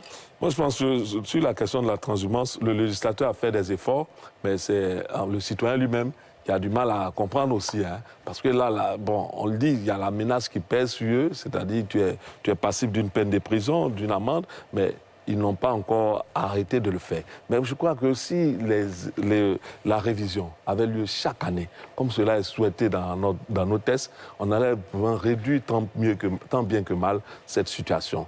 Mais pour l'instant, on n'en est pas là. C'est continuer de sensibiliser les citoyens, parce que l'arsenal juridique, on dit avoir des intérêts. Quel genre d'intérêt? Tu as de la famille, tu as des amis là-bas, tu as des intérêts. Payer ses impôts là-bas, bon, ça c'est une certaine catégorie de personnes, parce que beaucoup sont ceux qui ne payent pas d'impôts en Côte d'Ivoire. Donc, bref, vous dites que, en fait, la question, elle est posée, mais la résolution, c'est une éducation citoyenne et aussi penser à faire la révision chaque année, de sorte qu'on ait à éviter que les gens soient, au moment opportun, obligés de se déplacer. D'accord. Arthur Banga, déjà votre analyse de la possibilité, même de la transhumance. Comment est-ce possible quand on sait qu'il y a des documents précis à fournir pour se faire enrôler ou changer de lieu de vote sur la liste électorale? Non, mais les documents à donner sont simples à avoir. On demande un certificat de résidence. Pour faire un certificat de résidence en Côte d'Ivoire, il suffit d'avoir une facture. Peu importe qui est ton nom ou pas, c'est déclaratif. Voilà. On a des choses qui sont pour la plupart déclaratives. Et ça fait qu'il y a une réflexion du législateur. Je pense que le mot intérêt n'est pas précisé. Il laisse le truc ouvert à tout le monde. Et aujourd'hui, il y a des quarts en masse. Souvent, on a des corps électoraux de 2000 ou 3000 électeurs, montant même à 5000 pour certaines villes. Si j'ai pu déplacer 1000 personnes, et souvent les déplacements ne se font même pas par quart. Souvent, on a des villages à côté qui ne sont pas communalisés, donc on demande encore à des gens de venir dans la commune. En revanche, la question de l'intérêt peut vraiment se poser. Comment on fait? Parce qu'on est dans une société dans laquelle on a un attachement à sa terre d'origine, on a un attachement à la terre où on a grandi, sur laquelle on a grandi. Si je peux être à Abidjan et me sentir plus proche d'Aboisseau, de moi, etc., il faut qu'il y ait une réflexion plus approfondie sur cette question, parce que ça fausse carrément les problèmes, surtout au municipal. Parce que le maire, il doit administrer des habitants qui sont là. Il n'y a pas de route, il y a des ordures. Mais si moi je suis à Abidjan, et que mon village, c'est à Boisseau. Mais je vote pour les municipales, je ne réside pas à Boisseau. En fait, je décide pour ceux qui vont vivre au quotidien, qui a de l'ordure, pardon, il faut une vraie réflexion. Parce que la loi qui a été prise n'a rien changé. Moi, je peux dire au président Seuilly, Monsieur le Président, ça n'a rien changé. L'écart continue, la transhumance se fait de plus forte. Ça n'a rien changé, pourquoi? Parce que ce n'est pas appliqué. Mais comment tu l'appliques? Il y a un flou. Il regarde et dit, j'ai un intérêt ici. Quel est ton intérêt? Il te trouve, l'intérêt n'est pas... Donc, vraiment, on a eu un effort, comme l'a dit peut-être Michel, mais cet effort, il ne se voit pas sur le terrain parce que les gens n'ont pas peur aujourd'hui de monter dans des cars, souvent sans lien aucun avec la circonscription et aller en solution. Donc, il faut une réflexion approfondie. Il faut qu'on revienne à la notion, on le dit, à la notion de civisme, de citoyenneté, à en parler aux gens. Et une troisième solution qui est importante, il faut qu'on communalise tout le pays. Okay. Parce qu'une bonne partie du pays n'est pas communalisée. Donc, il y a une bonne partie des habitants qui ne se sentent pas concernés par l'élection municipale. Alors, peut-être qu'ils ont envie de participer, et en ce moment-là, ça facilite. Il faut qu'il y ait une vraie carte territoriale, parce que les communes sont un élément de développement et de développement local. Il faut qu'à la prochaine élection, toute la Côte d'Ivoire soit communalisée. Landry Cuyo. Alors, je voudrais déjà faire savoir que, concernant la pénalisation de la transhumance, comme l'a dit Michel, c'est un effort. Mais je crois que l'effort n'est pas suffisant. Pourquoi? Parce qu'on le sait tous, l'enjeu politique. Donc il faut frapper là où ça fait mal. Si on doit sanctionner le pauvre citoyen, il n'y a rien du tout. Mais si c'est lui, au nom de qui? Ou celui qui a incité? Ou celui qui a facilité? Est sanctionné. Notamment le candidat. Absolument. D'une peine de prison et en plus de ça, du fait qu'il soit éligible, c'est-à-dire sur 5 ans, 10 ans, etc., il ne peut plus candidater. À ce moment, oui, ça peut commencer à effrayer. Et c'est de cela qu'il est question. On va me dire comment établir la preuve. Mais dans tous les cas de figure, commençons déjà à rédiger et inscrire cela dans la loi. Seconde chose, dans l'établissement du certificat de nationalité. J'estime que là, désolé pour les autorités de police, mais il y a un peu de légèreté. Un individu vous apparaît avec une facture qu'il aurait pu bien voler. Certificat de résidence. Pour l'établissement du certificat de résidence. Il va falloir produire une facture pour l'eau, pour l'électricité. Je ne vais pas citer les compagnies. Alors la personne vient sur la facture, il n'y a pas son nom. Il faut bien justifier que vous avez un lien avec le domicile qui est rattaché à cette facture. On ne va pas systématiquement l'établir. Mais la légèreté, à quel niveau? Mais la légèreté, c'est au niveau de l'agent de police. Ce sont les documents qui sont demandés en Côte d'Ivoire. Je termine. En Côte d'Ivoire, pour établir un certificat de résidence, vous produisez une facture, vous produisez une pièce d'identité. Ce sont les documents qui sont demandés. Donc la légèreté de la police est à quel niveau? Plus elle ne fait qu'appliquer la loi. Non, c'est très simple. Il y a le texte de loi qui est appliqué, et puis il peut y avoir, à côté du texte de loi, des dispositions d'application, des dispositions d'ordre réglementaire. Je dis encore, il y a la loi, il y a les règlements et il y a les circulaires. C'est pour dire quoi? Quand je parle des autorités de police, c'est qu'au niveau de la police, on peut dire que pour ton certificat de nationalité, pour ce qui est de la facture qui est produite, il faut pouvoir justifier que c'est ta facture, que tu as un lien. Soit ce n'est pas mon nom, c'est le nom de mon épouse, mais je prouve que celle qui est là, c'est mon épouse. Ou de mon tuteur, mais quand la loi ne me demande pas de... Mais justement, c'est pour dire qu'au-delà du texte législatif, il y a d'autres dispositions qui sont de l'ordre de la loi, des dispositions réglementaires qui viennent compléter la loi. Parce que la loi elle-même, elle ne peut pas tout dire à un moment donné. Mais il va falloir prendre... Donc quand je dis, je parle des autorités de police, n'est-ce pas? Ça veut dire qu'on a la capacité de prendre des circulaires au nom du ministère de l'Intérieur, juste pour pouvoir compléter une loi qui présente des faiblesses. Voilà, on ne va pas attendre la mécanique législative qui est lourde à l'effet de pouvoir modifier une loi ou de réfléchir sur la question de l'intérêt qui va poser un débat immense. Une simple circulaire rapidement pour modifier un papier administratif, c'est pas évident. Ça peut être un arrêté ministériel, c'est possible. Même ça, tu n'as pas donné ce pouvoir. Le ministre, il faut une réflexion sur... S'il vous plaît, c'est possible. Michel Betta qui voulait donc dire un mot sur cette partie, notamment au niveau des documents à fournir. Oui, au niveau des documents à fournir, la CEI même a établi un certificat spécifique de résidence pour l'enrôlement, qui est gratuit et qui a été mis à la disposition de tous les commissariats. C'est vous dire qu'il y a des efforts qui se font. Moi, je dis que si la question, comme mon frère Vanga l'a dit, il faut aller plus en profondeur. C'est-à-dire, il faut sensibiliser les populations.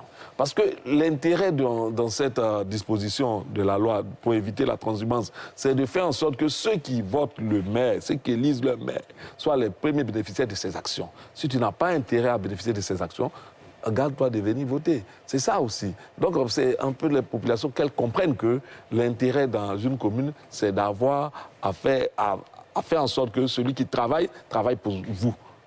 Pour vous qui êtes dans la commune, et non pour autre personne. D'accord. J'ai un téléspectateur en ligne, M. Kwasi Alain Charles, qui nous appelle de Divo.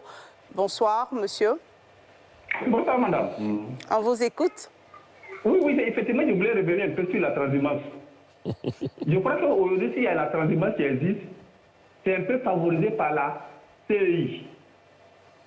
Pourquoi je dis ça? La loi précise que chaque année, on doit renouveler la liste électorale. Bonsoir, madame. On vous entend parfaitement. Oui, donc il dit comme la loi prescrit que chaque année, on doit renouveler la liste électorale. Donc, c'est-à-dire que si cela se passait effectivement chaque année, c'est tout à fait normal qu'on ne pourra pas favoriser cette transhumance. Prenons un exemple terre à terre. Le maire, le député, le président de l'Assemblée nationale, M. Togo, il est habituellement élu comme député à Agboville. Un an avant cette date-là, de cette année, il ne sait pas qu'il pouvait être candidat à la mairie de Pougon. Donc, chaque année, on renouvelait la liste électorale, comme on le fait, on inscrit les nouveaux majeurs. C'est tout à fait normal que cette transhumance sera vraiment minimisée au maximum. Mais on laisse les gens choisissent d'abord les villes où ils veulent être candidats et on dit maintenant allons au renouvellement de la liste électorale, allons au recensement électoral. Mais dans ces conditions-là, le monsieur va convoyer des gens pour aller là où il veut être candidat. C'est tout à fait normal. Alors que si la commission électorale indépendante fait son travail de façon régulière, de façon annuelle, il n'y a pas de raison que cette transhumance-là existe. D'accord. C'est-à-dire qu'au niveau même de l'État, on est déjà acteur de cette transhumance-là. Donc, ça dit que c'est difficile. Or, comme la CEI, apparemment, qui n'est pas totalement indépendante, c'est tout à fait normal qu'elle va accompagner la position des dirigeants. C'est comme ça. Ok, d'accord. Merci bien, Monsieur Kwasi Alain. Merci. Merci pour votre avis qui rejoint un peu, votre proposition qui rejoint un peu celle de Michel Betta, notamment de faire la révision de la liste électorale chaque année. Éric Doho avait demandé la parole. Allez-y. D'accord. Donc, on a beaucoup parlé de sensibilisation et l'effort de la CEI s'orientait surtout vers les populations. Moi, je pense qu'ils auraient dû sensibiliser en fait les hommes politiques parce que c'est eux en fait qui organisent. Ce sont les vrais promoteurs. C'est vraiment eux parce que c'est eux qui ont tellement intérêt à se faire élire qu'ils sont capables d'utiliser tout et n'importe quoi comme moyen pour se faire élire. Donc, ils auraient dû orienter justement l'arsenal juridique et la sensibilisation vers ces personnes-là. Ça aurait été beaucoup plus efficace. Et au final, vous voyez. Vu que rien n'est fait, prenons par exemple la disposition qui permet à ceux qui sont nouveaux majeurs de s'inscrire partout sur l'ensemble du territoire, où ils veulent. Bah, vous prenez ça, c'est légal. Donc tous ceux qui ont envie de se faire élire, qu'est-ce qu'ils ont fait? Ils ont recensé les nouveaux majeurs et ils les transportent par car. On a eu l'exemple de Thiès Ali qui a un peu défrayé la chronique. Ils les transportent par car parce que voilà, ils ont prévu de gagner, ils veulent gagner par tous les moyens. Donc au final, moi j'ai envie de demander, quand vous prenez des gens qui sont capables de s'asseoir sur les failles de la loi ou sur les flous de la loi pour inventer de nouveaux stratagèmes pour se faire élire et fausser le jeu démocratique, à quel type d'élu on doit s'attendre? Donc au final, peut-être qu'il faut mettre la sensibilisation vers les hommes politiques, mais aussi il faut qu'on fasse quand même un peu d'éducation civique, qu'on explique à nos populations que se laisser draguer par de l'argent ou par des futures promesses de poste, parce que j'ai entendu ça sur Thiès Ali, on promettait à des gens d'entrer dans la fonction publique, alors qu'on nous dit qu'il n'y a pas de place pour les 3000 docteurs qui sont au chômage. Il faut dire aux populations qu'en laissant ces hommes politiques-là les utiliser de la sorte, ça fausse ce jeu démocratique et surtout, ça ne permet pas à leur commune, leur véritable commune d'évoluer. D'accord. Sylvain Debailly. Oui, c'est vraiment dans le même sens que je voulais aborder, en disant que c'est vrai, il y a les hommes politiques, il y a également les puissances d'argent. Aujourd'hui, il suffit d'avoir un peu d'argent dans un contexte de pauvreté généralisée. Bon, prendre des jeunes gens et puis bon, les convoyer, même loin d'Abidjan, loin de leur zone habituelle d'habitation. Ben, tout cela obéit à quoi? Qu'est-ce que nous voulons finalement? Qu'est-ce que nous voulons pour notre démocratie? En fait, c'est la question qu'il faut se poser ici. Parce que vous prenez une localité. Mais finalement, on veut être maire. Mais on veut être maire pour quoi faire? C'est la question qu'on devait se poser. Est-ce qu'on veut être maire pour développer la localité? Si c'est le cas, alors composons avec les populations qui sont sur place. C'est celle-là qu'il faut convaincre. L'élection, c'est quoi? C'est de convaincre et non de contraindre les gens. Donc, finalement, cette question de transhumance, on a l'impression que finalement, il y a une complicité passive parce que finalement, politique comme puissance d'argent, ça arrange tout le monde. Tout le monde s'y met. On dit qu'il y a la loi, bon, on évoque la loi brièvement en passant, mais en réalité, rien n'est fait pour appliquer les sanctions qui en découlent. D'accord, très bien. Et nous en sommes toujours à déplorer. Et on a noté beaucoup de propositions dans vos interventions et certainement que peut-être un jour, on organisera une rencontre avec la CEI, le ministère de l'Intérieur et toutes les personnes qui sont impliquées, notamment dans la révision de la liste électorale. Messieurs, on va un peu au pas de course, on va aborder le dernier sujet, notamment dans l'actualité africaine. Vous le savez, Moussa Dadis Camara, l'ancien chef de la junte militaire au pouvoir à l'époque du massacre du 28 septembre, a été appelé à donner sa version ce lundi. Et pour lui, il dénonce un complot. Il nie les faits qui lui sont reprochés. Suivons ensemble ce reportage de Pierre Dipomela. Tribunal criminel de Dixine, délocalisé à la cour d'appel de Conakry. Après une suspension d'une semaine, pour des raisons de santé de Dadis Camara, l'ex-chef de la junte guinéenne. Dès sa prise de parole, l'ancien chef de la junte guinéenne a rendu hommage aux victimes du massacre du 28 septembre 2009 au stade de Conakry, avant de nier toute implication dans ce massacre, qu'il considère comme un complot contre sa personne. Complot orchestré par 3 personnes qu'il cite nommément, Alpha Condé, l'ex-président renversé en septembre 2021, Sekouba Konaté, l'ancien président de la transition en 2010, et Aboubacar Sidiki Diakité, dit Toumba, son ancien aide de camp, qu'il avait chargé lors de son audition, accusé donc par Moussa Dadis Camara d'être l'exécutant des événements. Le 28 septembre 2009, les bérets rouges de la garde du président Dadis Camara, des soldats, des policiers et des miliciens, ont assassiné dans un stade de Conakry et alentours des dizaines de personnes réunies pour le dissuader de se présenter à la présidentielle prévue en janvier 2010. Des dizaines de femmes ont été violées Des individus séquestrés et torturés, de nombreux corps escamotés. Voilà, Dadis Camara était donc à la barre ce lundi pour donner sa version des faits. Il est resté fidèle à lui-même. On a eu droit à ce qu'on pourrait appeler un Dadis show judiciaire. Voilà, analyse du contenu de ce qu'il a dit. Arthur Banga, je commence avec vous. Ouais, même de sa comparution. De toute façon, je m'y attendais. Je disais même en rigolant aux gens qui étaient tombés sous le charme de combat, d'attendre un tout petit peu avant de fêter. Mais après, on voit malheureusement qu'il n'y a pas de responsabilité ou même... voilà, parce que quand les deux principaux accusés se lancent à balle, voilà, il n'y a personne qui puisse venir dire « je suis responsable ». À défaut même d'être coupable, on peut quand même reconnaître sa responsabilité.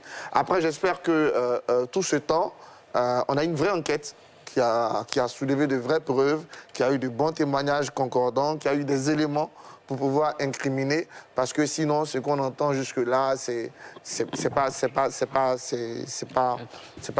suffisant. Donc, j'espère que derrière, le juge d'instruction a fait un véritable travail et que la suite du procès va nous permettre justement d'avoir ces preuves qui pourront confondre les détracteurs. Après, j'aimerais dire que c'est un signal assez important.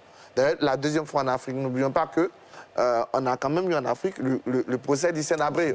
On l'oublie assez souvent. Et d'ailleurs, si très souvent nos victimes n'ont Dieu que pour la juridiction et les juridictions internationales, c'est parce que nos juridictions nationales et les juridictions africaines ne font pas confiance. Aujourd'hui, c'est un message très clair maintenant à ceux qui nous dirigent. Faites tout ce que vous voulez, mais la justice, et je suis sûr que la justice africaine et nos justices nationales vont progresser, vont grandir et vont toujours rappeler à leurs faits. Et ça, c'est très important. On a eu l'impression pendant longtemps que dans nos pays, être chef te met au-dessus de la loi et te rend carrément impuni. Mais aujourd'hui, ils rendent compte, certains vont rendre et même rendre gauche, pour parler comme... Bédier. Très bien. Landry Kyo, juriste. Moi, je me félicite déjà pour l'organisation de ce procès, parce que, il est médiatisé, donc on a même construit un bâtiment tout neuf, n'est-ce pas? On a donc une cour spéciale à l'effet de pouvoir traiter l'affaire judiciairement parlant. On peut considérer qu'on est carrément dans un cercle, mais c'est aussi important de laisser la partie dite accusé, parce que Dadis Camara jouit de la présomption d'innocence jusqu'à ce que le tribunal le convainc de culpabilité et qu'il soit condamné comme tel. Mais dans tous les cas de figure, il y a quelqu'un qui s'explique. Et il s'explique aussi longuement que possible.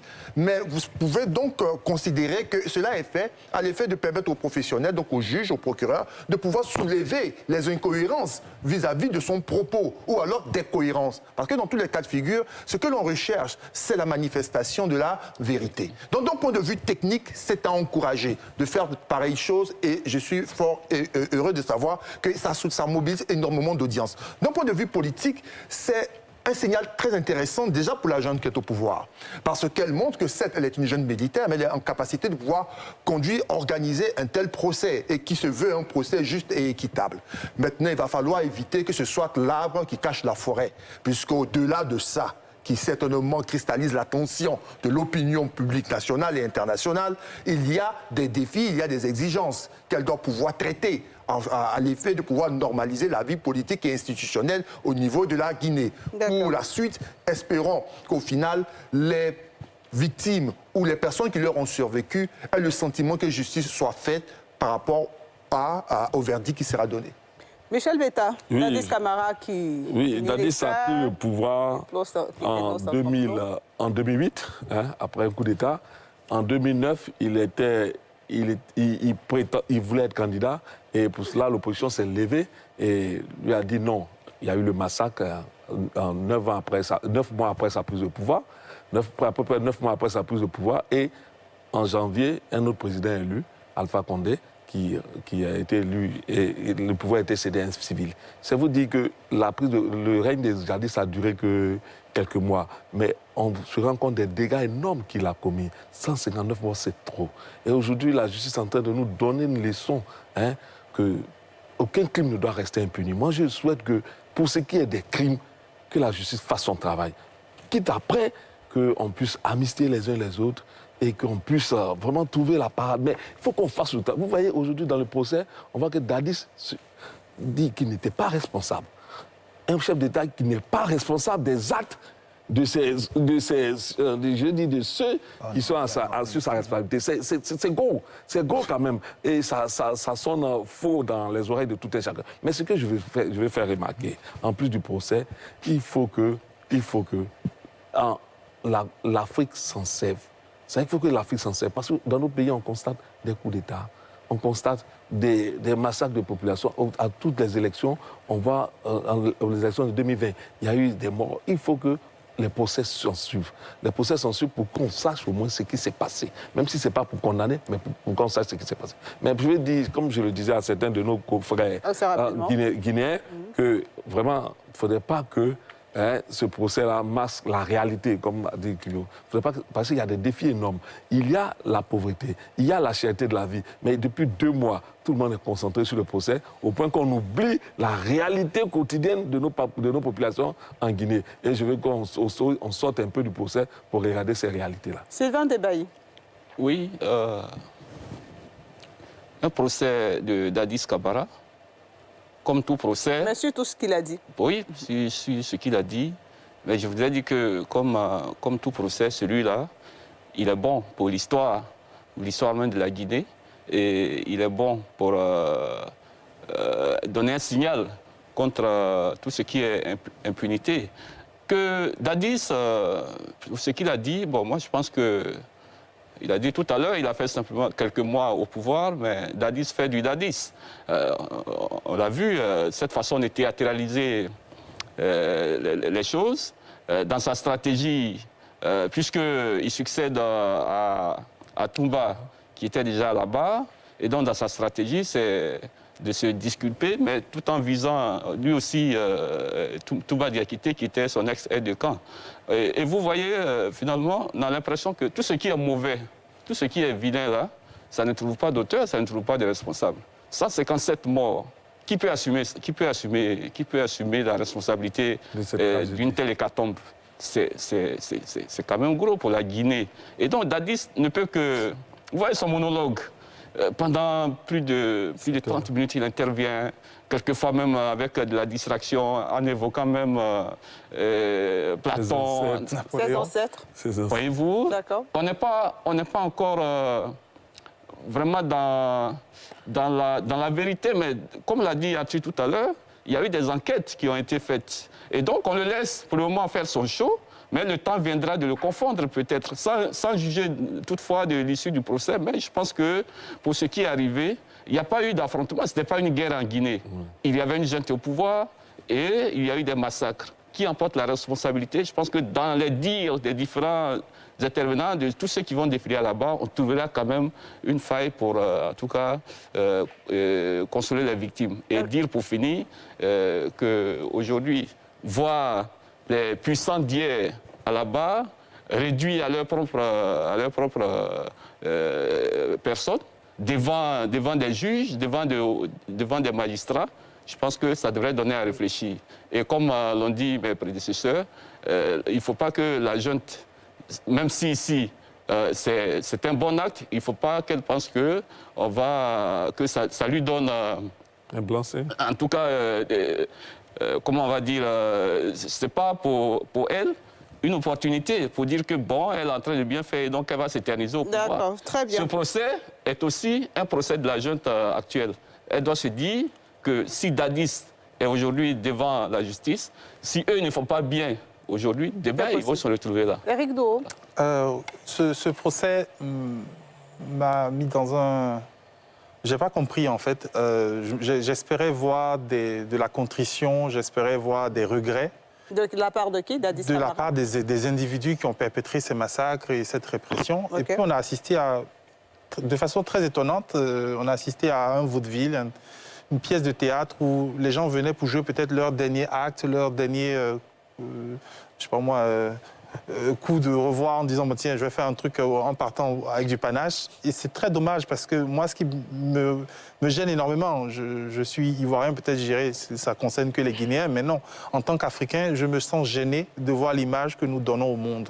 Parce que ce procès, il est extrêmement médiatisé par rapport à d'autres. Mais quelle est l'image que nous donnons, selon vous? D'un peuple ou d'un continent qui n'a pas compris les enjeux importants. On est en train aujourd'hui de regarder les gens qui nous dirigent, qui ont dirigé la Guinée, et de voir que c'est des gens qui n'ont rien compris du tout, en fait. Ils n'ont pas Mais c'est un procès qui a salué. Non, je ne parle pas du procès, je parle de ceux qui sont à la barre de ce procès. C'est des gens qui n'ont rien compris, en fait. Ils ont pris le pouvoir, on ne sait pas pour quelles raisons exactement, en fait. Ils n'avaient pas d'ambition, ils n'avaient pas de vision, ils n'avaient rien du tout. Et on doit assister à ça, et on doit porter aussi une partie de l'héritage, du malheureux héritage qu'ils donnent. Moi, quand je vois ce procès, il y a trois réflexions que je me fais. La première, c'est celui d'abord l'impunité. Je ne sais pas combien de procès ont été faits pour d'anciens présidents ou d'anciens responsables de haut rang de nations africaines, je veux dire, pour lesquels on a pu définir clairement qui étaient les coupables dans ce qui s'est passé. Et là, je pense qu'on va arriver à la même chose, chacun se rejette la balle. Déjà, c'est un premier pas, les choses commencent à se faire. C'est déjà bien qu'il y ait des procès, c'est déjà bien, mais ce serait bien aussi que les choses se fassent un peu plus sérieusement, avec moins d'amusement, en fait, pour quelque chose qui est assez tragique, parce qu'il y a eu énormément de morts, énormément de violences. La deuxième réflexion, c'est lié à le recrutement et la formation de nos militaires. Je vais demander d'aller un peu rapidement. D'accord. Et en fait, puisque ces gens-là sont censés diriger des armées qui doivent affronter le terrorisme et beaucoup d'autres menaces. Et moi, j'ai l'impression qu'ils n'ont pas l'air de comprendre exactement le rôle qu'ils ont à mener. Et la troisième réflexion, c'est lié à la nécessité d'instaurer une vraie démocratie dans nos pays pour éviter justement que des personnages tels que ces messieurs-là puissent prendre aussi facilement le pouvoir, s'installer et puis faire un peu tout et n'importe quoi. Et la troisième chose? C'était les trois. C'était les trois, voilà. D'accord. Merci. Y a-t-il Banga qui voulait réagir assez rapidement à ce que vous avez dit, mais je vais vous demander en même temps de dire un mot sur le fait que Dadis dit être venu à ce procès justement pour laver son honneur, parce qu'il faut faire remarquer qu'il n'était pas au pays, qu'il est venu spécialement pour le procès. Mais ça, c'est très bien. D'ailleurs, c'est très bien. C'est très bien qu'il soit venu. Et c'est très bien c'est normal aussi qu'il donne sa vérité. C'est le procès qui va nous permettre d'avoir la vérité. On ne peut pas lui en vouloir parce qu'il donne sa vérité. Je pense que même au procès de Nuremberg, les gens se défendent d'abord. Moi, je regrette qu'il n'y ait pas de responsabilité. La responsabilité, ce n'est pas forcément la culpabilité. Je dis oui, c'est moi qui dirigeais le pays à cette époque. Il y a eu ça sous ma présidence. Je suis d'abord responsable. Et déjà... acte de contrition, au moins sous la responsabilité. Sous la culpabilité, c'est normal que chacun essaie de montrer qu'il n'est pas coupable. Et pour Dadis, et comme pour Toumba d'ailleurs, ils ont tous utilisé le mot honneur, dignité, parce que c'est des mots qui frappent beaucoup dans l'imaginaire africain. C'est leur stratégie de défense. C'est normal qu'ils aient une stratégie de défense. Et ils ont préparé le procès. Moi, j'espère que, de l'autre côté, le juge d'instruction a aussi préparé le procès et qu'à un moment, il va nous sortir des preuves où comme l'a dit Landry, tirer les incohérences de leur long monologue pour pouvoir tirer des choses. Sinon, ils sont dans leur rôle et ça, c'est déjà très bien. Ils auraient pu, tous les deux, rester dans leur exil en attendant qu'on les force à venir, mais ils ont souhaité être là. D'accord, Landry, vraiment en 10 secondes. Déjà, c'est important de le souligner. Je répète à toute fin utile, parce que quand on l'écoute, on a l'impression qu'il est déjà condamné. Non. C'est quelqu'un qui est venu, qui librement est arrivé. Il veut participer à ce procès parce qu'il a sa vérité. Jusqu'à ce qu'on ait le fin mot de l'histoire, c'est le magistrat qui déterminera la responsabilité pénale de X et de Y et le degré de responsabilité. Mais déjà, il faut pouvoir lui reconnaître au moins ce courage-là, de pouvoir venir, pendant qu'il y a d'autres qui s'y refusent et qui ne viendront jamais. Lui, Dadis, il vient. Peut-être qu'on dira qu'il est fou, mais il est d'une belle folie, celle de venir participer à un procès qui est une très belle leçon pour nous et qui doit servir d'exemple pour tout autre État qui se trouverait dans une pareille situation. Au moins ça, on le lui reconnaît. D'accord, très belle leçon le complot duquel il parle, je pense que c'est lui-même qui doit démonter ce complot. D'accord, il va nous le montrer. Donc, très belle leçon pour l'Afrique. De l'Afrique aussi. De l'Afrique, voilà, leçon de l'Afrique pour l'Afrique, exactement. Et on va passer au carton de la semaine juste après ceci. Ça baissait à cette utile. La semaine, un seul carton. Ce soir, j'ai failli dire le carton de cette semaine sera différent du carton de la semaine dernière.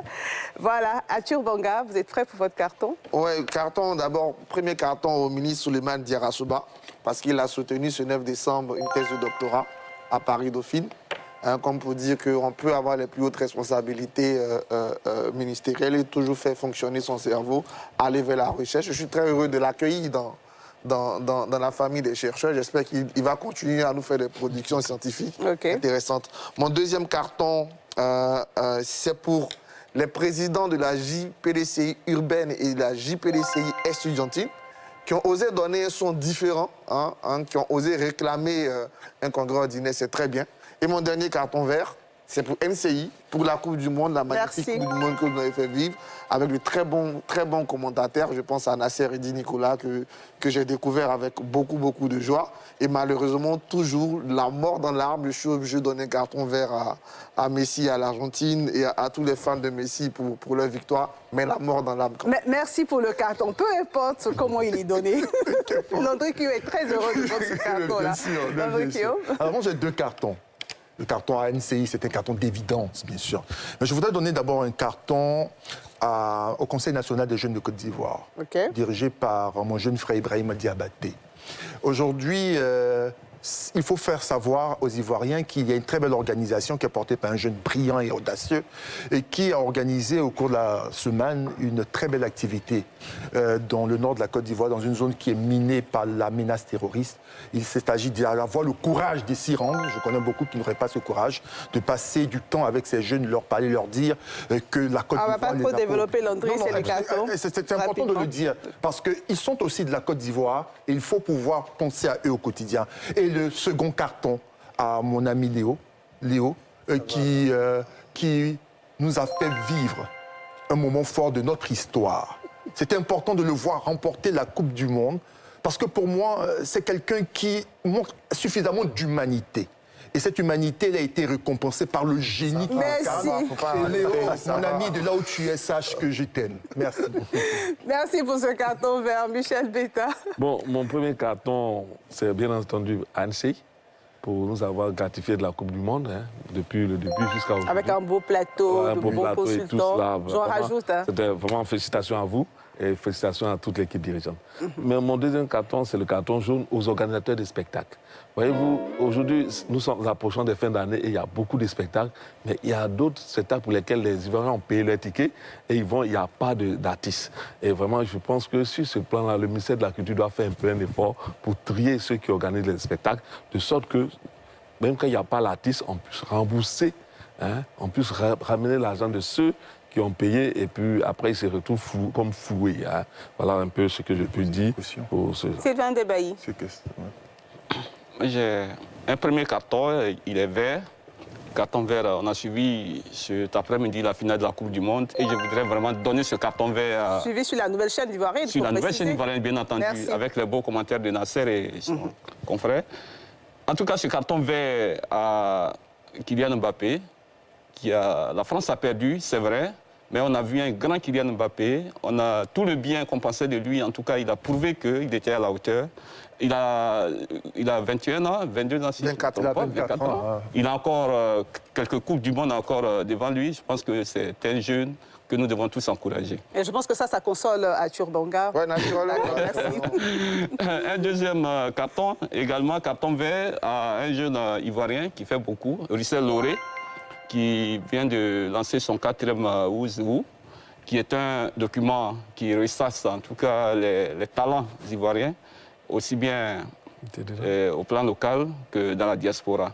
Il nous a révélé encore dans ce 4e numéro de grosses têtes, des jeunes Ivoiriens qui sont dans la diaspora ou bien qui sont même ici, en tout cas, qui font d'excellentes choses. À commencer par ce jeune... directeur général de l'INPHB, qui est un produit de la Polytechnique de Paris, en tout cas qui est en train de faire un excellent travail pour la Côte d'Ivoire à travers l'INP, les réformes à l'INPHB. Et puis, carton jaune vraiment pour tous les responsables qui interviennent au niveau du commerce, parce qu'on assiste à une flambée de prix qui ne dit pas son nom. Au Maroc, on dénonce, mais rien n'avance dans les supermarchés. C'est toujours des prix qui augmentent. Un paquet de couches qui est passé de 975 francs, parce que moi j'achète des couches chaque semaine, un paquet de couches qui est passé de 975 francs à 1300 francs, c'est excessif. Le litre, l'huile de 1100 francs à 1300 francs, c'est vraiment excessif. Il faut que nos autorités, au-delà des discours sur le plafonnement des prix, etc., visitent dans les marchés, ça n'apporte rien. Il faut des solutions concrètes à la cherté de la vie. Ok, d'accord. Éric Dohou. Écoutez, mon premier carton est vert, je le dédie à la Ligue ivoirienne des droits des femmes. Je trouve que ces dames, je suis très admiratif de leur engagement, de leur action sur le terrain. Et surtout de la régularité de cette action. Dernièrement, elles ont fait 2 marches, une à Bouaké et une à Abidjan, contre les violences sexuelles et en hommage aussi à cette jeune étudiante qui a été assassinée et violée à Bouaké. Donc je leur dédie ce carton-là déjà pour leur remercier pour l'action qu'elles mènent et les encourager à continuer. Ensuite, un carton jaune à la douane de Côte d'Ivoire. J'ai assisté d'ailleurs sur NCI à un reportage qui parlait justement de destruction de cargaisons de médicaments et de stupéfiants. Et je trouvais que c'était fait un peu de façon, j'ai envie de dire, artisanale et pas très professionnelle pour détruire ces saisies-là. Et je voudrais donc conseiller à la douane de se rapprocher du CIAPOL ou d'autres organismes qui s'occupent justement de l'environnement pour que ce soit fait de meilleure manière. Peut-être qu'il faudrait que l'État acquiert un incinérateur pour justement permettre de le faire de façon un peu plus respectueuse de l'environnement. Et surtout, on espère d'ailleurs que les saisies vont être détruites réellement parce qu'on entendait dernièrement que des gendarmes avaient été arrêtés parce qu'ils avaient détourné et essayé de vendre des stocks de drogue qui avaient été saisis. Donc j'espère qu'on va pouvoir faire quelque chose pour ça. Et mon carton rouge, à Dadis Camara, à Toumba Diakité, à tous ces personnes qui ont la chance de pouvoir gérer les États africains, mais qui ne comprennent pas que l'enjeu d'aujourd'hui, c'est de sortir nos populations de la pauvreté. Et je voudrais leur rappeler que ils ne vont pas rester dans l'histoire, parce que la valeur d'un homme aujourd'hui se mesure au nombre de générations qu'il inspire. Et je pense que Dadis Camara ne va inspirer personne. Donc il va juste disparaître dans la poubelle de l'histoire. Et j'espère que ceux qui sont encore au pouvoir aujourd'hui, dans certains de nos États, vont comprendre qu'ils vont tout droit vers cette poubelle de l'histoire s'ils ne changent pas de manière de gérer nos pays. D'accord. Merci, messieurs, pour tous ces cartons et merci pour votre présence ce soir sur le plateau de NCI 360 qui s'arrête maintenant. Demain, le 19h50 sera l'affaire de Mélina Makissi. Moi, j'aurai le plaisir de vous retrouver à 20h15 dans Focus Faits divers. Merci. Et puis, carton vert également à tous les téléspectateurs de NCI, tous les téléspectateurs de NCI 360. C'est grâce à vous que nous sommes là. Merci de suivre la nouvelle chaîne ivoirienne. Très bonne suite de programme. Prenez soin de vous, de vos proches et de vos rêves. Merci.